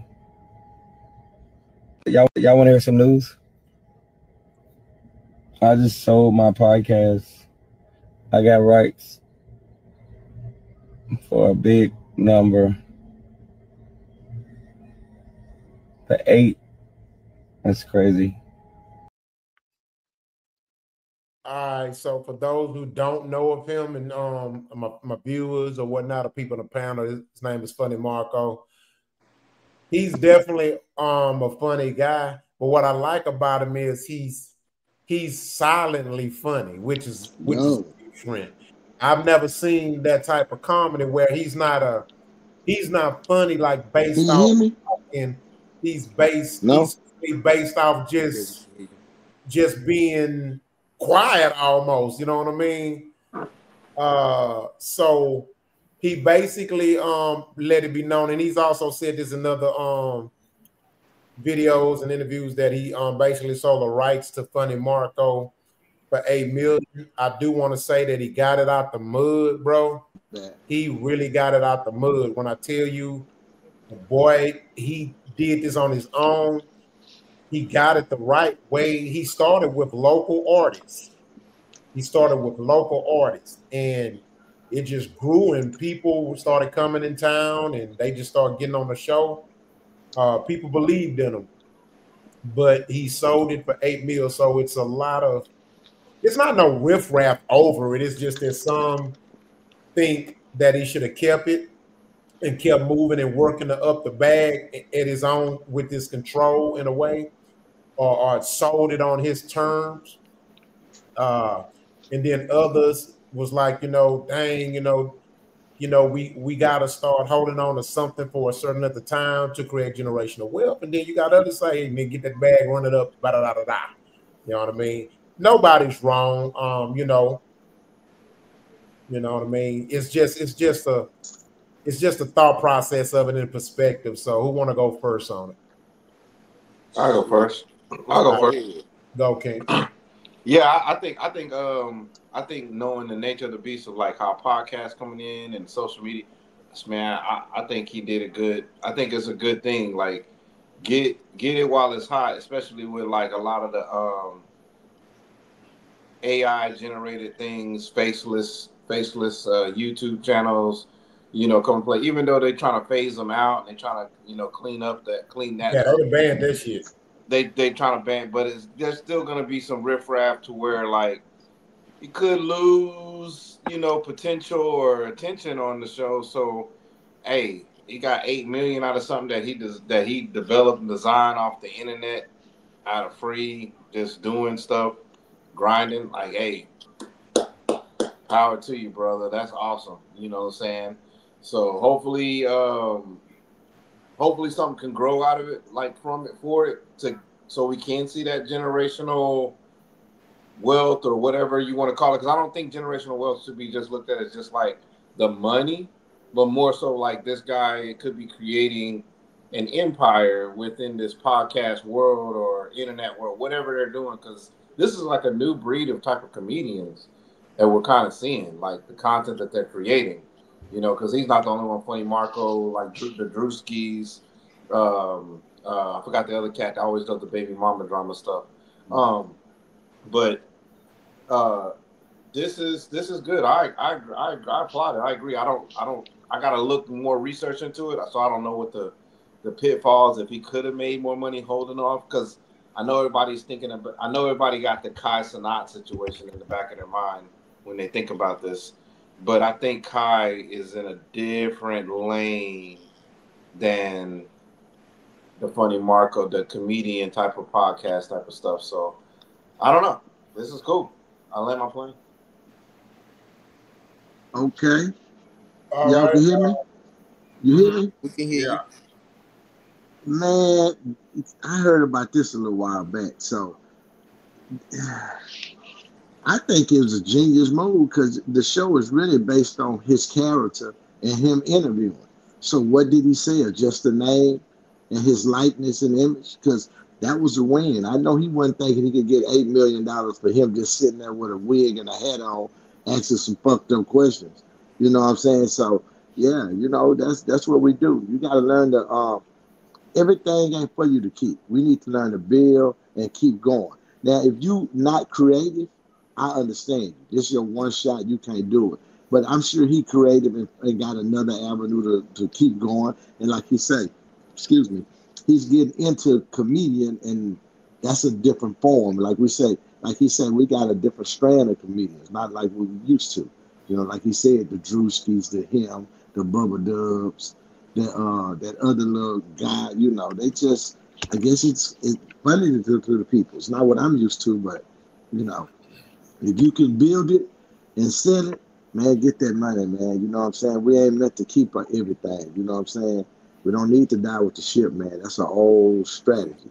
Just keep building and creating. And once you run out of ideas, invest in the next man ideas, and that'll keep you going. You know what I'm saying? We was keeping shit because we didn't know what to do with it. Now we know what to do with it. Sell that shit, get more money, and bag the next bigger idea than yours. And just keep it going, I'm just saying. Yeah, I think he should have sold it. I wouldn't have kept it. All right, I'm gonna go next. That way I won't be going. Hold on before you go, because all I got is a question. Okay, because all I got is a question. No, you go. Yeah. If somebody offered you right now today $8 million for at your mama house, one, would you sell? Two, how much would you give us? Fuck the first one. Get to the second question. We ain't even care about that first one. That don't even matter. The second question would be the most important question. That would be the one. First of all, I'm gonna pay everybody rich funky ass. See, I'm not even worried about that. That's what I want to be worried about there. In fact, I'm gonna pay your ass to leave me the fuck alone. See? See? That's fucked up, Rich. Hey. See what I got to fucking deal with. Don't pay your ass and leave me the fuck alone. Don't come back. See? God damn it. You know, this is an interesting question. I definitely preference the conversation by saying that I don't think it's a wrong answer. You know, it's all about perspective. It's all about where you're at. You know, it's all about what your long-term goals is. It's about your age. It's, you know, it's a bunch of very important variables that comes into play into that, right? So he say today. No. I'm still sticking to the funny Marco, but I'm gonna answer that question. I'm just saying. All your variables about today. Yeah, I mean, yeah. Hey, Rock. You would all your variables are about today. At this moment, executive decision. Let me tell you something. It's a conversation. Look, this is a good question. This is a good conversation to be had. That's how you answer that. Goddamn question. You can't influence my answer, nigga. I'm just saying that's the way to get out the question. It just say, hey, I ain't never ran from a nigga. Okay. I done ran from 2 or more niggas, but I ain't never ran from a nigga. Okay. Go ahead, boss man. Yeah, I ran from them motherfuckers. But back to what I was saying. Of course, I mean, shit. I ain't got no power in the space right now. That would be the dumbest move I ever made. I have no movement. Who wouldn't? What fool who got a podcast with what maybe 400 viewers ain't gonna sell it for $8 million, nigga? You smoking, nigga. You smoking? Yeah. Man, $8 million. Yeah. Hugh was gone. Hugh was sold. You know what I'm saying? Now I will make another one. See what I'm talking about? Exactly. Hey, I'm a come back and say it at my daddy's house. Nigga. I hope they buy that motherfucker early. I can't lie to you, Rock. That was gonna be my next idea right there. Look, all of a sudden now trusting his podcast at his cousin's house. We finna start this bitch all over again and get another $8 million. If I ain't his house. Hey, I'm trying to tell you. $8 million. Hey, and look, I've been the fuck up the people that bought at my mama's. They gonna say this motherfucker went and started at my daddy's house. Fuck. I'm telling you, we finna get him. We gonna get him. But check it. How would you split that shit up though with us though? I'm gonna count how many motherfucking shows y'all done missed. And I'm gonna subtract it. Oh, this nigga turned to Ike. $5 charge. Hey, let me tell you something. I ain't lying to y'all, motherfucking ass. Listen, you see how quick he turned to Gillie? Y'all didn't understand it. Y'all saw how quick he turned to Gillie the kid. I tried to tell him to get out of it by saying it's a conversation. Look, let me tell you something. That's business. You have to have a conversation with everybody individually. First of all, let me explain something to your niggerish ass. First of all, nigga, I ain't cutting nobody a check to the taxes paid. I ain't going to jail with Fat Joe for your funky ass. See, you looking at the 8 motherfucker. I'm looking at 8 years. Fuck you. No, I'm paying my taxes first. That's probably 40%. So you got to turn that into 5. Yeah. 4.5. You know, and I'm in Georgia. Then we got state taxes. They taxes is 22%, nigga. So turn that into 3.5, motherfucker. But you don't realize is soon as you pass out the money, they gonna tax the money again. So it's better to tax it for you can get taxed less. Do I look like I say a pussy, nigga? Get the fuck out of here, nigga. The fuck you talking about? However you feel, brother. You think I'm gonna give you a non-tax cut, nigga? No, nigga. No. They gonna tax it. You can't. America don't play. You ain't getting no money and it's not getting taxed. Exactly. I'm just trying to stop you from double taxing. We gonna bust down that 3.5. That's what I'm saying. Nigga, and then I gotta put some money up for promotion at my daddy's house. This nigga already talking about extra fees that we don't even know. What you mean we gotta promote, nigga? We ain't gonna get shit. Trust me, don't get shit. No, man. I told you he don't what you do. That man told you get and you build an empire. He was not Joey's badass. So I can't tell you. So we gonna get into it over taking 500,000 out the 3.5 for promotion. Hey, you got to be kidding me. Rich, he gonna send us some SeaWorld passes. You see that? Listen, I know I saw him turn to Gillie. I didn't have to listen. Yeah. When I tried to give him out. Gillie ain't even I tried to give him out. He studied, danced around it. Oh, I'm rapping no question.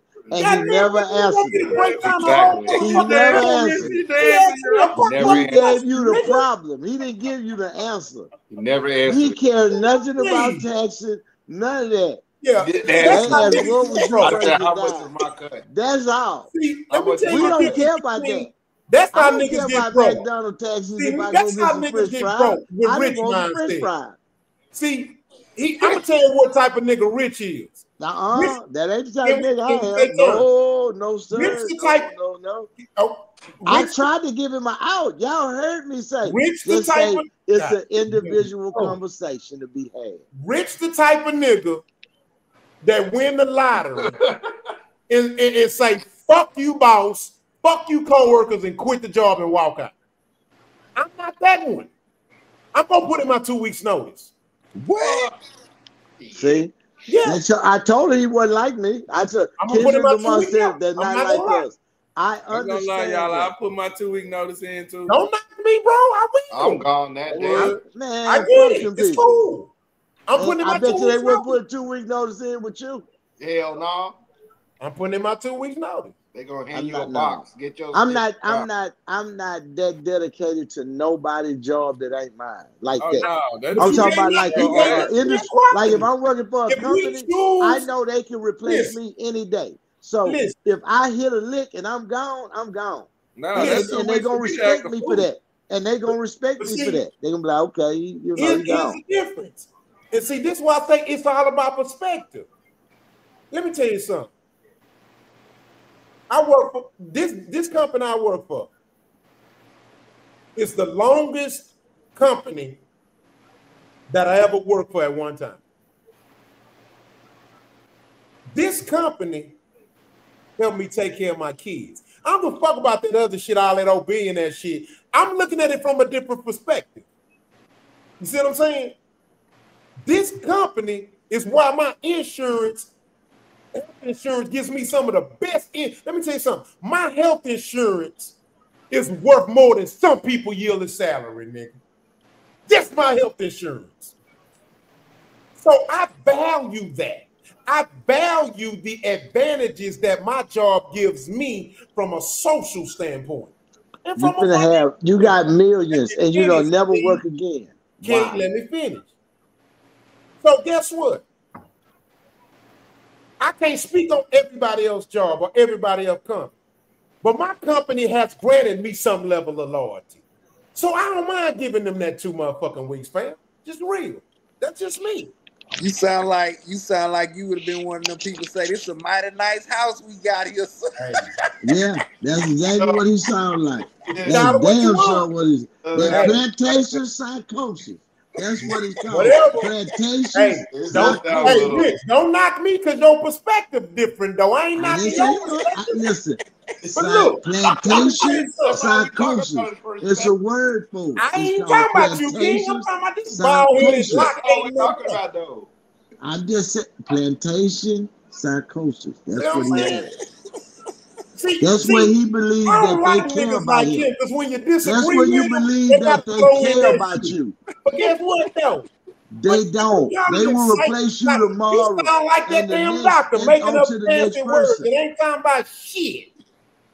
I guarantee you they don't care about you like you care about them. Because they wouldn't give you 2 weeks. If they hit for millions.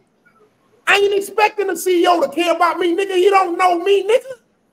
What the fuck are you talking about?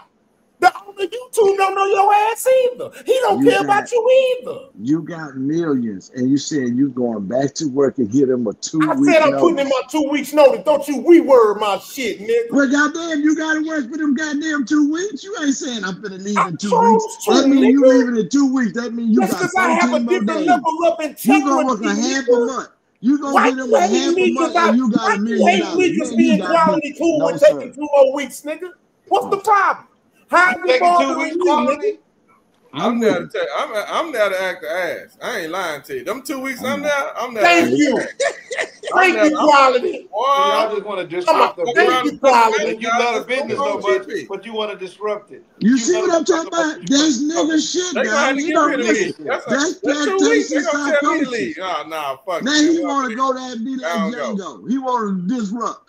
You want to go there and floss. I owed him a level of respect because this all that. He sold us all that shit. And then turn around and say, I'm going to go after ass them last 2 weeks. I was just you can just leave, man.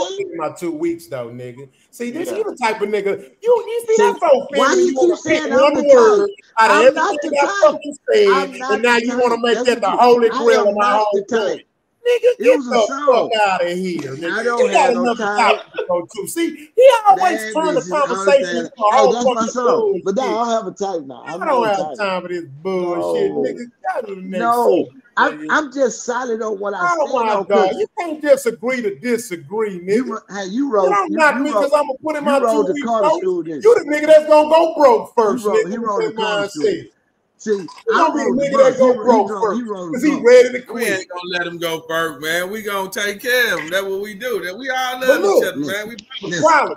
But quality. Here, let me explain to you why I would put in my 2 weeks notice and I would work that 2 weeks. Here's why. Because for one, and this is me. See, when you know you what makes you the best version of you is when you know you and you do what you do to protect yourself from you. See, Richard crashed down. No, never that. Let me finish. Never that. Hear my point. Never that. Hear my point. That 2 weeks, knowing I might have won a $2 million, $4 million lottery. What it's going to do is going to give me time to reflect, humble myself, and focus and take time, make calls, call my lawyer, talk to people, get a financial advisor, find out what the fuck I'm going to do with it, nigga. So while you playing, I'm thinking of a master move, nigga. You can do that at home, nigga. You can do that at home, nigga. You can, but you're not me, King.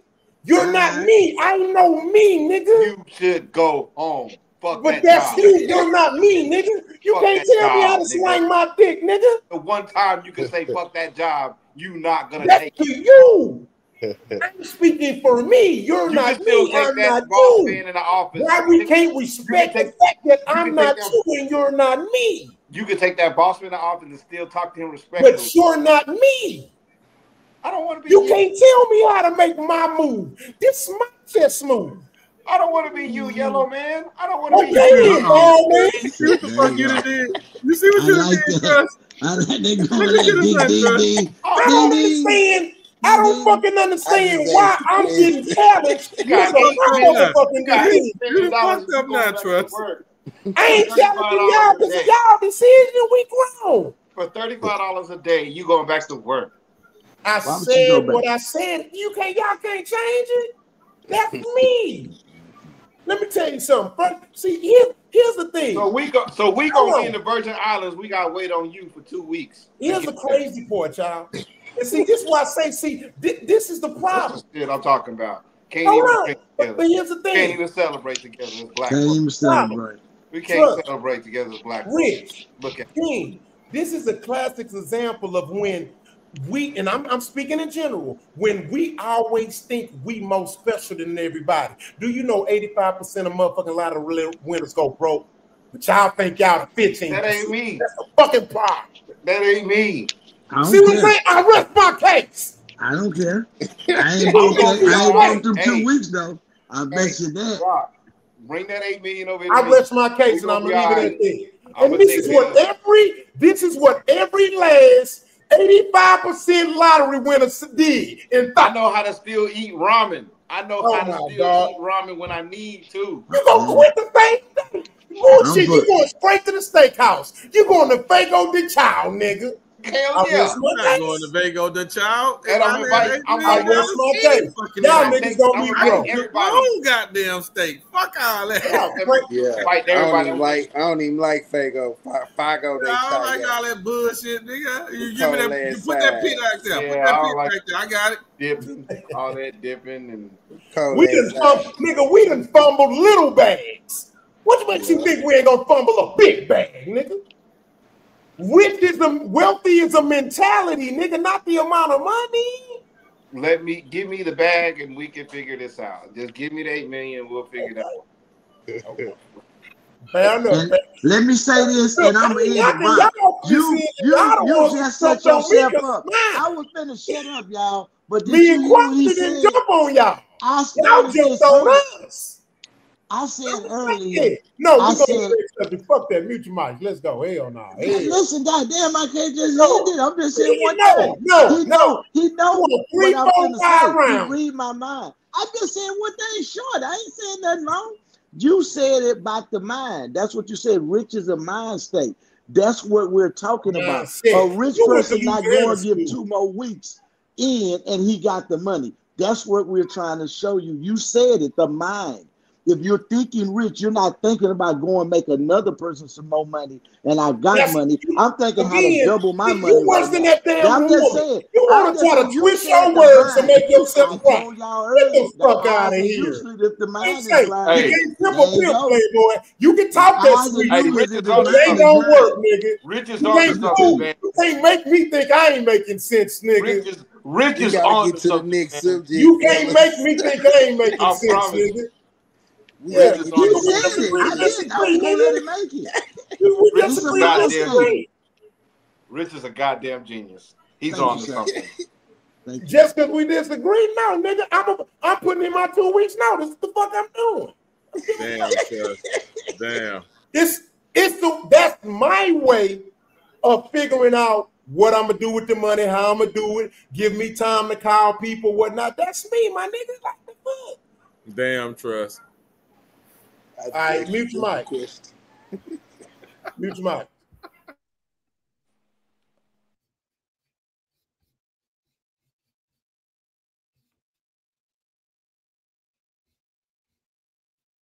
All right, let's see what's next. Here we go.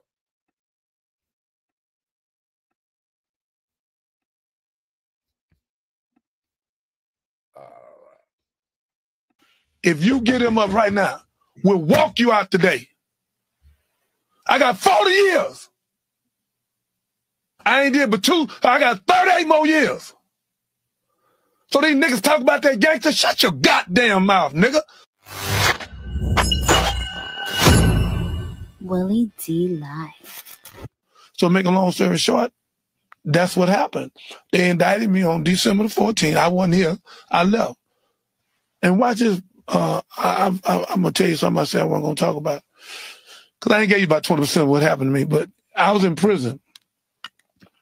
And I was asleep. Johnny Bonner. Yeah. Cause I know one baseball player and I played shortstop. There was another boy that played good too, though. He was close to me. I came out. I said, what's up? Warden wants you at the office. the warden. Because I ain't no warden boy. I ain't no trustee. You see what I'm saying? So I walk front, you know, I go up there, they let me through. They take me in the warden chamber with a long table. I ain't told nobody this. You're the only one I told it. So, 3 DAs.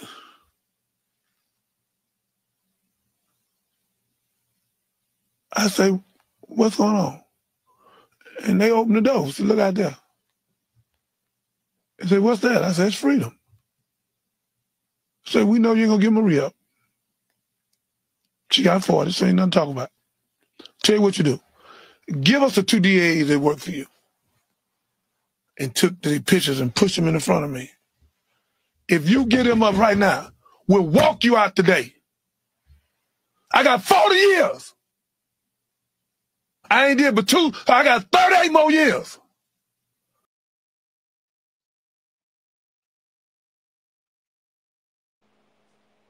That's funny.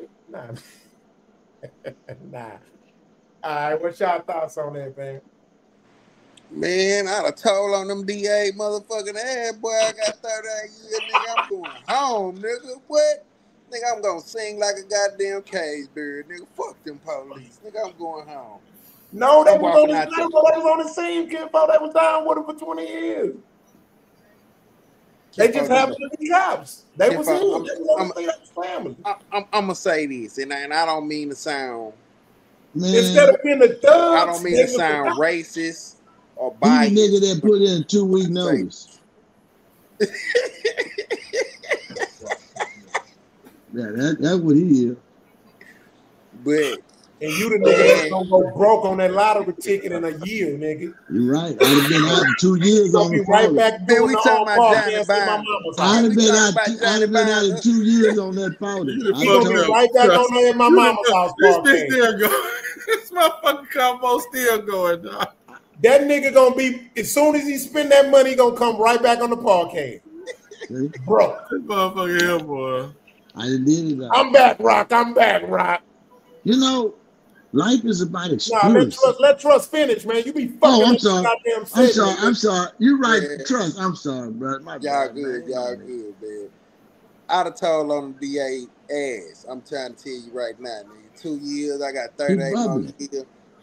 I'm going to the high. That's the police. Because let me tell you something. If it was on the flip side and they'd have popped the DA, he gonna tell on you.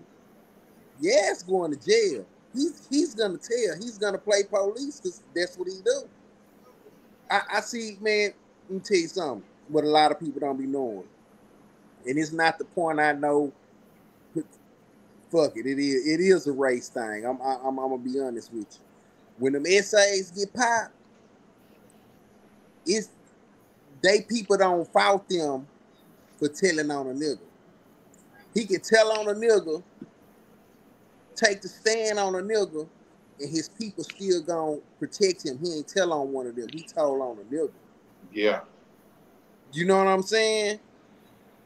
So us as niggas, we gotta start picking and choosing who we owe our loyalty to. It's certain people you owe your loyalty to. I don't owe my loyalty to no funk ass police. Hell nah, I done went home. I ain't gonna lie to you. I know people out there probably watching this probably know me and probably like, man, that nigga, y'all, man, trust a snitch. I would have told on them people ass, man. I'm telling you, I would have went home. Yeah, I would have went home that day. Well, I agree with you, and I don't give a fuck what they calling me. I'm going the fuck home. I am going the fuck home. Fuck you and everything else you talking about. I'm going home. I'm right there with you. I'm telling you. Yeah. That bitch right there, them two right there, that's them. DA. Damn. Who next? I'm telling. I ain't giving no 2 week notice. I'm telling. I'm coming home. 2 years on the 40. Oh yeah. Oh yeah. And guess what? I'm gonna tell them I told, man, shit. I had to come to the highs, man. You got to be fucked up. Man, you better take that little punk ass time and deal with it. I did mine.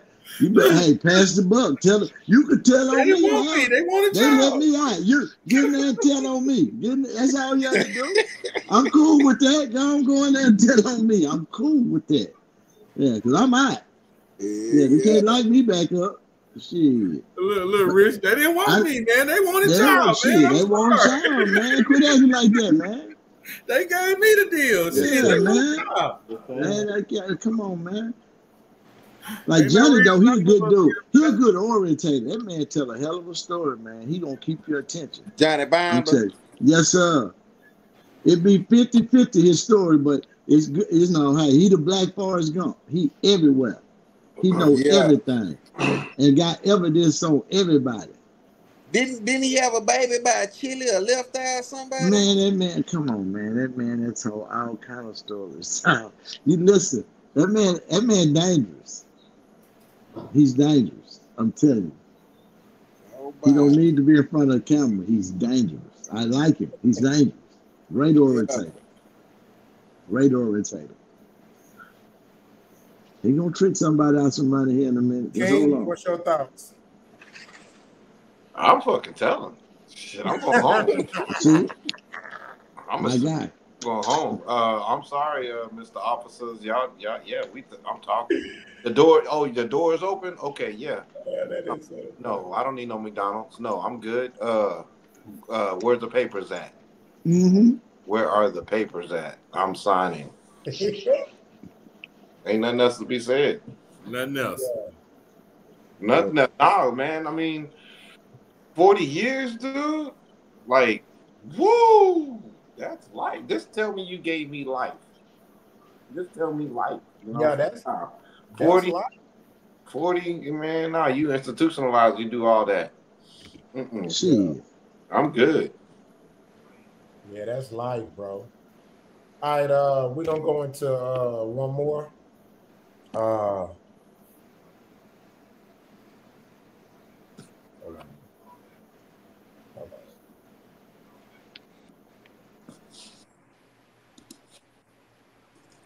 Let it load up.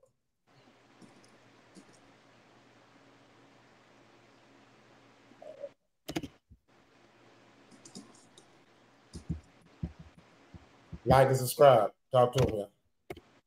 Come on, baby. I gotta bag me up. For sure. Like and subscribe, share, comment, spread the word. At my mama's house every Monday and Wednesday. We doing it. Yeah, hit that notification bell so you can make sure you get our notifications to go live. You know what I'm saying? Yeah, that shit. I was getting the two confused on that last one because when I seen Johnny Binder, I was thinking for some reason in my head Smitty. Because you know that name I always run around Houston a lot too. You know what I mean? Yes. My old gangsters who was running. Oh yeah, Smith. Yeah, gee. Oh, Smith. He got killed. Yeah, he got killed. Okay, yeah. Yeah, I was all right, mute your mics.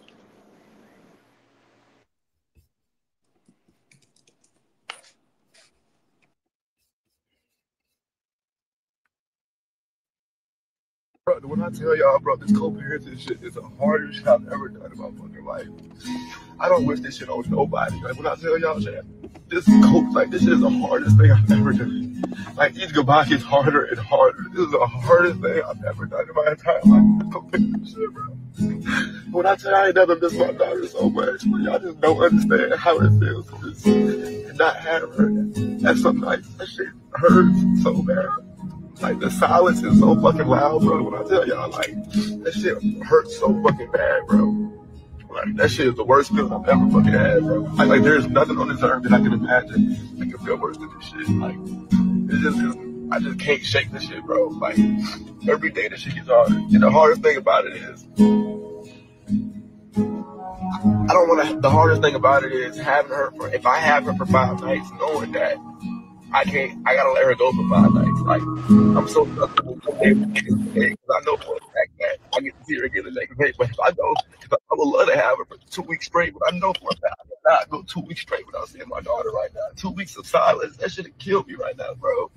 Like, this is the hardest thing I've ever done in my whole life, bro. It's like, I don't wish this shit on nobody, bro. Like, anybody who got y'all family, like, please just keep y'all shit. But, like, don't let this shit, like, It's the hardest thing I've ever done, bro. There's nothing in this life that I don't even know. Like this, I can't do nothing, bro. I can't eat. I can't sleep. I tell y'all, bro, like, I can't do nothing. Like, I can't do a goddamn thing right now, bro. It's like this shit not. I just can't do shit, bro. I'm trying to get up, bro. I'm fucking depressed, bro. Like, I don't got no motivation for shit, bro. I can't do nothing right now, bro. I have zero motivation for nothing right now, bro. This shit still got to get done, bro. This shit just. All right, so please, hold on. Please. Can I have the contest? Goddamn, Rick. I didn't say that. I'm just saying, please, can I go first? I didn't say nothing there. Goddamn, I just said, can I? Please. Oh my God, please. This is nigga crying and shit, and you goddamn ready. Trust laughing. Ready to be. I just asked, can I go first? That's all I'm saying. Black Mental Health Month. That should have been the icebreaker. That should have been the fucking icebreaker. Oh, y'all fucking serious, bro? Go ahead, add the context, bro. Yeah, please let me go first. Go ahead, Rock. Go, Rock. Go, Rock. Just go. Oh, boy. I guess I just picked the wrong goddamn video. Just fucking go. We ready. I picked the wrong video. Yeah, yeah, you did. You goddamn right you did. I got you, though. I'm finna line it up for you. Need me to go and go. Let me tell you something. I want to bring that bitch ass nigga some flowers. Now, I think you could bring him some motherfucking flowers on the motherfucking cool. He needs the flowers. See, I might have been too early on the flower thing. But that nigga there, come on, man. Come on, man. What kind of nigga is that, man? They talking about co-parenting. What? And he talking about his daughter. Come on, man. You can't raise no little girl. You know what I'm saying? You be a father. You be her strength. You be a protector. She don't need to see you weak like that. What kind of man you is? You crying.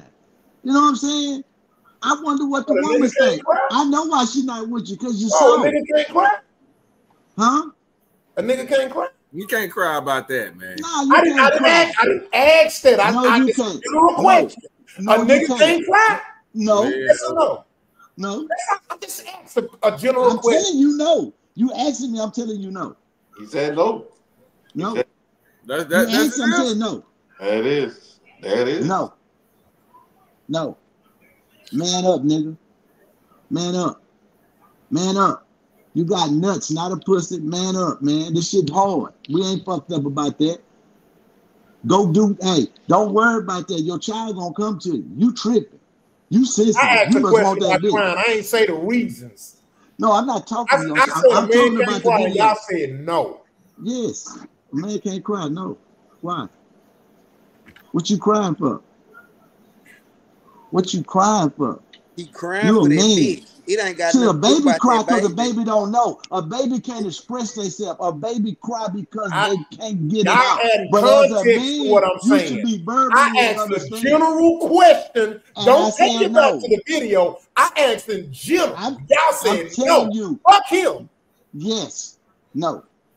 Crying is an expression that a baby do. We men, we don't cry. We deal with it. We understand it. We figure it out. That's what you do. You don't sit there and cry. You don't. So you want a nigga to bring you some flowers while you crying? That's what you want? Oh, bring me some flowers. And hell no. You think your grandpa wants you to sit there and cry? Fuck you crying for, boy?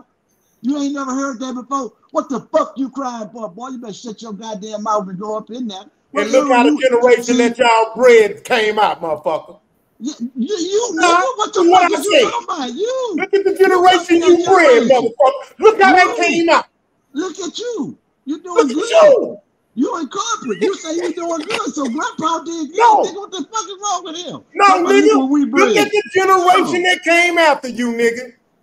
That's the mama raised boys, man. That ain't on. Oh, here we go. Here we go. Daddy ain't there. If daddy's crying like that, yeah, that generation gonna be fucked up. But the ones who daddy ain't crying, and you just said, listen, you said that we all good parents on this panel. You said that yourself. So I know my son ain't gonna be crying. I ain't telling my son to cry. On this one, Playboy. I'm not gonna tell my son to cry. Shut up. Let's go. I know I'm not gonna let him cry. What you crying for? Crying is don't move the goalposts, nigga. You steady picking individual situations to justify your point, nigga. I'm keeping it general, but you can't keep it general because you know your shit don't hold no water. What is he talking about? What? You heard what I said. You started picking individual situations. What did I pick? I just said don't cry. Right about a man can't cry. I said don't cry. You asked me. No, I said no. A man can't cry. You said no. No. You feel he can? Well, do that. I'm just saying I'm not with the crying. I'm cool with that. I didn't grow up in that situation. But you steady picking situations to justify why you say a man can't cry. I never did. See, that's your problem, Rich. See, people like you gotta pick and make up shit, add shit that you don't really. I ain't gotta make up shit. I said you can't cry.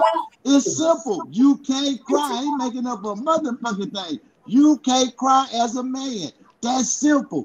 I ain't made up a goddamn thing. I ain't moved the goalpost. Nothing. Let me know when you finally hurt I hate this going back and forth, battling on top, topping on top of each other. This shit ain't good for the viewers. But go ahead. Let me know when your plane land. Go ahead. I'm finna shut up. I'm finna mute. As soon as you land, I'm saying as a man, I was brought up not to cry. But you say what you gotta say. As a man, we was brought up, you're not supposed to cry, brother. I'm not saying that if you feel a man need to cry, then hey, you need a man with sensitivity. That's what Rap said. I got that. I'm just not on that side of the boat. You know what I'm saying? I didn't grow up over that with them. I grew up with the Warriors. You know what I'm saying? Yeah. You remember on 300 when he said, I got 1,000 men. He said, what you is? That nigga said a carpenter. He said a shoemaker. He said, I got 300. What y'all do? Them niggas said, fight, fight, fight. That's where I come from. That side. We don't know nothing but fight, fight, fight. We don't know how to cry. My glory is to die in the field of battle. I'm happy. In the middle of battle and shit, I'm happy. That's why I'm my best. I have to think. It makes me feel alive at that moment. When you going through that shit, I don't cry, man. I'm just saying. I'm just telling. That's what I'm bred like. I'm not saying you can't cry. I'm just not of that caliber. My men and my family, we didn't cry. See, you know I'm coming for your ass. Man, you fucked up right there, nigga. You fucked up right there, nigga. I asked you a question. You said no. You said all that shit. You said it's Brian, nigga. You said all that shit just to say. Boy, I can't make this shit up. What is that nigga talking about? What happened? What is he talking about? He just took back what he said. First he said you can't cry. He just went 10 minutes to say you can't. I didn't say you can't. I didn't say you can't. Let me know when you're done. You can cry. I said you can cry. I said I come from the warrior side where we fight. We don't cry. We don't cry. Stop trying to save the nigga. You can cry in the rain. That's when you're supposed to cry. Stop trying to save the nigga. This me and him. Let's go one-on-one. Nobody want to see that. Don't nobody want to see that shit. Okay, are you done? Go cry in the rain. Okay, I'm going to shut you up. Because he ain't going to shut up. It's my turn. Can I go? It's my turn. Because you're going to go 30 minutes. Everybody on the panel feel the same way. And I ain't even way. talking to you. I'm talking to the young men, in YouTube land. Hear me out. Let me say this. First of all, I had a daddy, grandfather, uncles, aunties, all that shit. And anytime I was a kid, of course, as a boy, you're more emotional than you are when you're grown. Of course, most little boys cried at some point. And you want to know what? If they had a male figure in their life or even a female figure that understood that you got to help a boy keep his emotions intact, what you going to say? Stop crying. Of course. Hey, you'll be all right. Man up. Or it'll be okay. Or you a boy. I get it. We understand that. But the question I asked was, can a man cry? And I heard no. Let me tell you some young men out there. And again, I'm not talking to you, Rick, so don't cut me off. I let you speak, let me speak. Let me tell you something, young men. I went to a prison one day, and I spoke to youth that were locked up. And what I did, it was a part of it when I asked them. I asked each individual, about 13 of them. I said, why you in jail? One of them said, oh, selling drugs. The other one said, oh, for stealing and robbing. The other one said, I was on drugs. The other one said, Oh, domestic violence. And the other one said something else. Let me tell you what I told him. I said, ain't none of y'all in jail for that shit. They got quiet. They didn't understand. I said, ain't none of y'all in jail for none of that. I said, you want to know why most of y'all in here? I said, because y'all was told you couldn't cry. You was told you couldn't hurt. And when you went through whatever you went through, and when you couldn't hold it in, you went and robbed the bank because there was times hard, you didn't know how you was gonna get your money, or you had every reason to do what you had to do.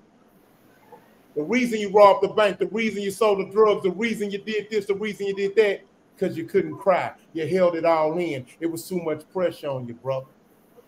And instead, you went and done some dumb shit. When all you have to do, nigga, let me tell you something.